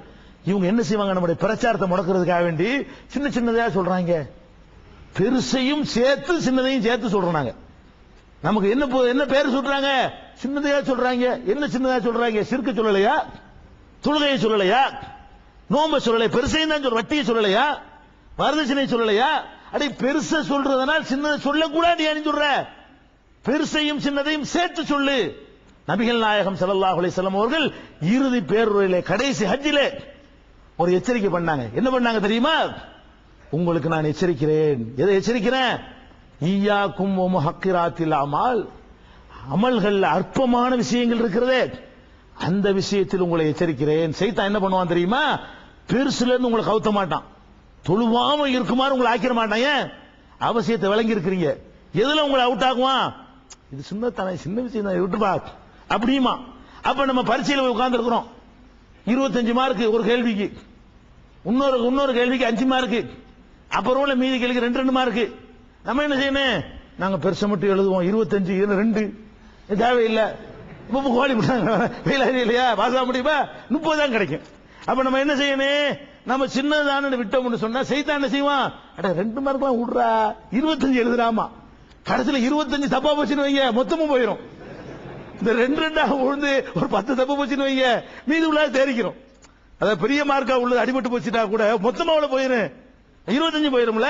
2 மார்க்கா இருக்கிறத எழுதணும்னா என்ன செய்யும்? அப்படி போட்டு சிறு துள்ளி பெருவெள்ளம்ங்கிற மாதிரி நம்மள ஒரு வாரிய 40 மார்க் வாங்குறது கரையை திரும்ப இல்லையா?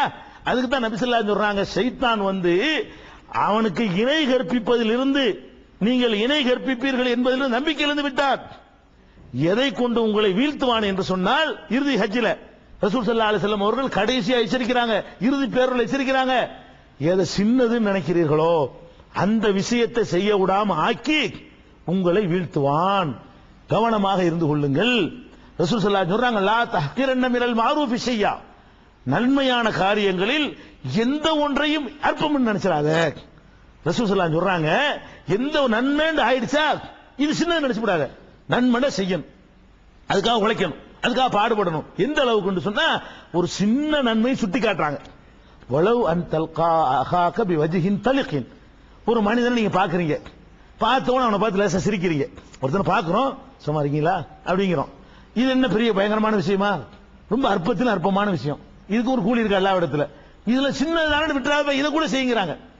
ரசூல் ஸல்லல்லாஹு அலைஹி வஸல்லம் சொல்றாங்க, உன்னுடைய சகோதரனை காணும் போது முகமலர்ச்சி காட்டுகிறாயே, அந்த அளவுக்கு சின்னதா இருந்தால் கூட நீ விட்டுறாத, அற்பம் நினைச்சிடாத, செய்யுங்கிறாங்க. அதனால இவர்கள் நம்முடைய பிரச்சாரத்தை முடக்குவதற்காக என்ன செய்வாங்க தெரியுமா? இவங்க சின்னதையெல்லாம் எடுக்கிறாங்க, பெருசெல்லாம் நாங்கள் விடவே இல்லை, பெருசோடு சேர்த்து சின்னதையும் செய்ய வேண்டும் என்கிறோம். நபிகள் நாயகம் ஸல்லல்லாஹு அலைஹி வஸல்லம் அவர்கள் பெருசையும் செய்து கொண்டு சின்னதையும் செய்தார்கள். இவர்கள் என்ன செய்கிறார்கள்? ரசூலுல்லாஹ் மேலே பழி சுமத்துகிறார்கள். ரசூல் ஸல்லல்லாஹு அலைஹி வஸல்லம் என்னமோ தேவையில்லாத சொல்லி, அப்ப சின்னதை சொல்லாம போயிருக்கலாம்ல. அல்லாஹ்வுடைய ரசூல் இப்படி ஒன்னு இருந்தா, சின்னதெல்லாம் போட்டு அடிச்சுக்கிறாதேப்பா, பெருசு மட்டும் செய்யுங்கப்பா, சின்னதெல்லாம் குழப்பம் இல்லாத நேரத்தில் பாத்துக்கிறப்பான்னு சொன்னாங்களா? அல்லது மாத்தமா எச்சரிக்கை பண்ணாங்களா? மாத்தமா எச்சரிக்கை பண்றாங்க, ஷைத்தான் அதுலதான் உங்களை வீழ்த்துவான். இந்த மாதிரி எல்லாம் நமக்கு எதிரான ஒரு வாதங்களை பரப்பி நம்முடைய பிரச்சாரங்களை முடக்குவதற்கான வேலையில் ஈடுபடுவார்கள். ஆக இந்த சத்திய பாதையில் இருக்கக்கூடியவர்கள் பலவிதமான இடையூறுகளையும் இடைஞ்சல்களையும் சந்திக்காமல் உள்ள சொர்க்கத்துக்கு போக முடியாது. இறுதியாக அல்லாஹ் ரப்பல் ஆலமீன் திருமறை குர்ஆனில் ஒரு அழகான ஒரு கேள்வியை நம்மை நோக்கி எழுப்புகிறான். அம் ஹஸிபத்தும் அன் ததுகுலில் ஜன்னா, நீங்க எல்லாம் சொர்க்கத்திற்கு போகலாம் நினைத்துக் கொண்டிருக்கிறீர்களா? அல்லாஹ் சொல்லி காட்டுற, சொர்க்கத்துக்கு சாதாரணமாக போகலாம் நினைத்துக் கொண்டிருக்கிறீர்களா? உங்களுக்கு முன்னுள்ள நபிமார்களுக்கு ஏற்பட்ட துன்பங்களும் கஷ்டங்களும் உங்களுக்கு வராமல் சொர்க்கத்துக்கு அப்படி சாதாரணமா போயிடலாம் நினைச்சுக்கிட்டு இருக்கிறீங்களா? மஸ்ஸத்துஹுமுல் பஅஸாவு வல்லர்ராவு, அந்த நபிமார்களுக்கு துன்பங்களும் வறுமைகளும் வாட்டி எடுத்தன. வஸுல்ஸிலு, அவர்கள் ஆட்டுவிக்கப்பட்டார்கள். ஹத்தா யகூல ரசூலு வல்லதீன ஆமனு மஅஹு மதா நஸ்ருல்லாஹ், அல்லாஹ்வுடைய உதவி எப்ப வரும் என்று அந்த சமுதாயமே என்ன செஞ்சாங்க? அது கதிகலங்கி போய் இருந்தார்கள். அந்த நிலை உங்களுக்கு ஏற்படாமல், வலம்மா யஅதிகும் மஸலுல்லதீன ஹலவ் மின் கப்லிக்கும், உங்களுக்கு முன் சென்ற சமுதாயத்துக்கு ஏற்பட்டது போன்ற இது போன்ற துன்பங்கள் உங்களுக்கு வராமல் சும்மா அப்படி சொகுசா சொர்க்கத்துக்கு போல நினைக்கிறீங்களா? முடியாது. நீங்கள் ஏற்றுக்கொண்ட இந்த பிரச்சாரம் உங்களோடு முடிந்துவிடக் கூடாது. நீ புரிஞ்சுக்கிட்டு இருக்கிறீங்க, புரிந்த பிறகு எங்கள் நிலைக்கு நீங்கள் இப்ப வருகிறீர்கள். நாங்கள் சொல்வதற்கு எப்படி கடமைப்பட்டிருக்கிறோமோ இப்ப தெரிஞ்ச பிறகு நீங்கள் அந்த கடமையை சுமந்து கொண்டிருக்கிறீர்கள். நபிகள் நாயகம் ஸல்லல்லாஹு அலைஹி வஸல்லம் அவர்களுக்கு பிறகு நுபுவத்தை எல்லாம் நிறுத்திவிட்டான். இந்த பணியை யாரும் செய்ய முடியாது. எந்த நபியும் வரமாட்டார், எந்த வஹீயும் வராது. இந்த செய்தியை நீங்க தான் மக்களுக்கு சொல்லியாக வேண்டும். ஃபல்யுபல்லிகு ஷாஹிதுல் காயிப், வந்திருக்கக்கூடியவர்கள் வராத மக்களுக்கு சொல்லிவிடுங்கள் என்று இறுதி பேருரையிலே நபிகள் நாயகம் ஸல்லல்லாஹு அலைஹி வஸல்லம் அவர்கள் வசியத்து செய்திருக்கிறார்கள். ஒரு நபி வரமாட்டார்கள் என்பதை நீங்கள் உண்மையில் நம்பினால் இந்த வேலையை யார் செய்யறது? ஒருத்தன் செய்ய இயலுமா? 5,000 பேர் செய்ய இயலுமா? உலகத்துக்கு போய் சொல்லிட முடியுமா? அப்ப ஒவ்வொருவரும் நீங்கள் இந்த பிரச்சாரத்தை கேட்கிறீங்களே, கேட்டதோடு நின்று விடாமல் ஒரு மெசேஜை உலகத்துக்கு வைக்கணும். என்ன மெசேஜ்? கூட்டங்கள் மூலமாக மாத்திரம் சொல்ல வேண்டும் என்பது இல்லை. அரங்க கூட்டங்களின் வாயிலாகத்தான் சொல்ல வேண்டும் என்று கட்டாயம் இல்லை. தனியாக சந்திச்சு சொல்வோம், பேசி சொல்வோம், ஒளிநாடாக்களை கொடுத்து சொல்வோம். எத்தனையோ ரூபங்கள் இருக்கிறது. நண்பர்களுக்கு சொல்வோம். இப்படி பல வகைகளில் நம்ம என்ன செய்யலாம்? சத்தியத்தை எடுத்து சொல்லலாம். அந்த மாதிரி சொல்லக்கூடிய ஒரு உறுதிப்பாட்டை நீங்கள் எடுத்துக்கொள்ள வேண்டும். நீங்கள் கலைந்து செல்கிற நேரத்தில் ஒரு சங்கற்பத்தோடு போக வேண்டும். எப்படி சஹாபாக்கள் நபிகள் நாயகம் ஸல்லல்லாஹு அலைஹி வஸல்லம் அவர்கள் இந்த சத்தியத்தை எடுத்து சொல்லுங்கள் என்று சொன்ன மாத்திரத்திலேயே அவரவர்கள் அந்த பொறுப்பை தங்கள் பொறுப்பாக சுமந்து கொண்டு சத்தியத்தை எடுத்து சொன்னார்களோ, அப்படி எடுத்து சொன்ன காரணத்தினால் தான் நம்ம இஸ்லாத்துக்கு வந்திருக்கிறோம். எப்படி நீங்க இஸ்லாத்துக்கு வந்தீங்க? நபியா வந்தாரு? ரசூல் ஸல்லல்லாஹு அலைஹி வஸல்லம் வந்தாங்களா? அவங்களுடைய போதனைகள் வந்துச்சா? மாச பத்திரிகை நடத்தினாங்களா? வீக்லி நடத்தினாங்களா? யாரையும் உங்களுக்கு அனுப்பி? ஒன்றும் கிடையாது. எப்படி அந்த மக்கள் அந்த கட்டளை ஏற்றுக்கொண்டு உலகம் முழுவதும் போனார்கள், முஸ்லிமாக வாழ்ந்தார்கள், பாஷை தெரியாத நம்ம நாட்டுக்கெல்லாம் வந்தார்கள், ஒழுங்கான ஒரு வாழ்க்கை வாழ்ந்து காட்டினார்கள். அவர்களை பார்த்து நம்மளே என்ன செஞ்சோம்? இஸ்லாத்தை ஏற்றுக்கொண்டிருக்கிறோம். அந்த மாதிரியான ஒரு நிலைப்பாட்டோடு நம்முடைய வாழ்க்கை அமைத்துக் கொள்ள வேண்டும். நீங்க எந்த விதமான துன்பங்கள் கஷ்டங்கள் வந்தாலும் அதற்கான கூலி மறுமையில் கிடைத்து விட்டது நம்ப வேண்டும். ஒரு கூட்டத்திற்கு நீங்க முயற்சி பண்ணுகிறீர்கள், உங்கள் சக்தி கூட்டுப்பட்டு பாடுபடுகிறீர்கள், அதற்காக நிதியை கொடுக்கிறீர்கள், அதற்காக கஷ்டப்படுகிறீர்கள், எல்லாம் பண்ணிட்டு பார்த்தா அடிபட்டு போயிடுச்சு. அடி பெற முடியுமா? அடிப்போம். ஏன்? உழைத்ததற்கான கூலி அங்க கிடைத்து விட்டது. கூட்டம் நடந்தாலும் கிடைத்து விட்டது, நடக்காவிட்டாலும் கிடைத்து விட்டது. நீங்கள் கொடுத்த பணத்திற்கான கூலி அங்கே கிடைத்து விட்டது. இங்க வந்து அந்த கூட்டம் நடந்தா தான் கிடைக்கும், நடக்காட்டி கிடைக்காதுங்கிறது கிடையாது. அல்லாஹ் ரப்பல் ஆலமீனை பொறுத்த வரைக்கும் உங்கள் உழைப்பை தான் பார்க்கிறான். நடக்க முடியாம அவன் தான், வேற யாரும் செய்து விடவில்லை. இந்த மாதிரியான எடக்கு முடக்குகள் செய்யறதெல்லாம் யார் கையிலும் இல்லை. அவன் நினைக்கிறான் நம்மை இன்னும் உறுதிப்படுத்த நினைக்கிறான், நம்மை இன்னும் பலப்படுத்த நினைக்கிறான். இந்த சோதனையில் நம்ம எத்தனை பேர் தேரப்போகிறோம் என்று நினைக்கிறான். நம்முடைய நன்மைகளை அதிகரிக்க நினைக்கிறான், நம்முடைய வீரியத்தை கூட்டுவதற்கு நினைக்கிறான். அடே 2-3 பேர் செஞ்சா பத்தாது, எல்லாரும் போய் செய்யுங்கடா அப்படிங்கிற மாதிரியான ஒரு உத்வேகத்தை நமக்கு வழங்க நினைக்கிறான். அடிக்க அடிக்க உதைக்க உதைக்க ஒரு வீரியம் வருமே, அந்த வீரியம் உங்களுக்கு வர வேண்டும் என்று அல்லாஹ் விரும்புகிறான்.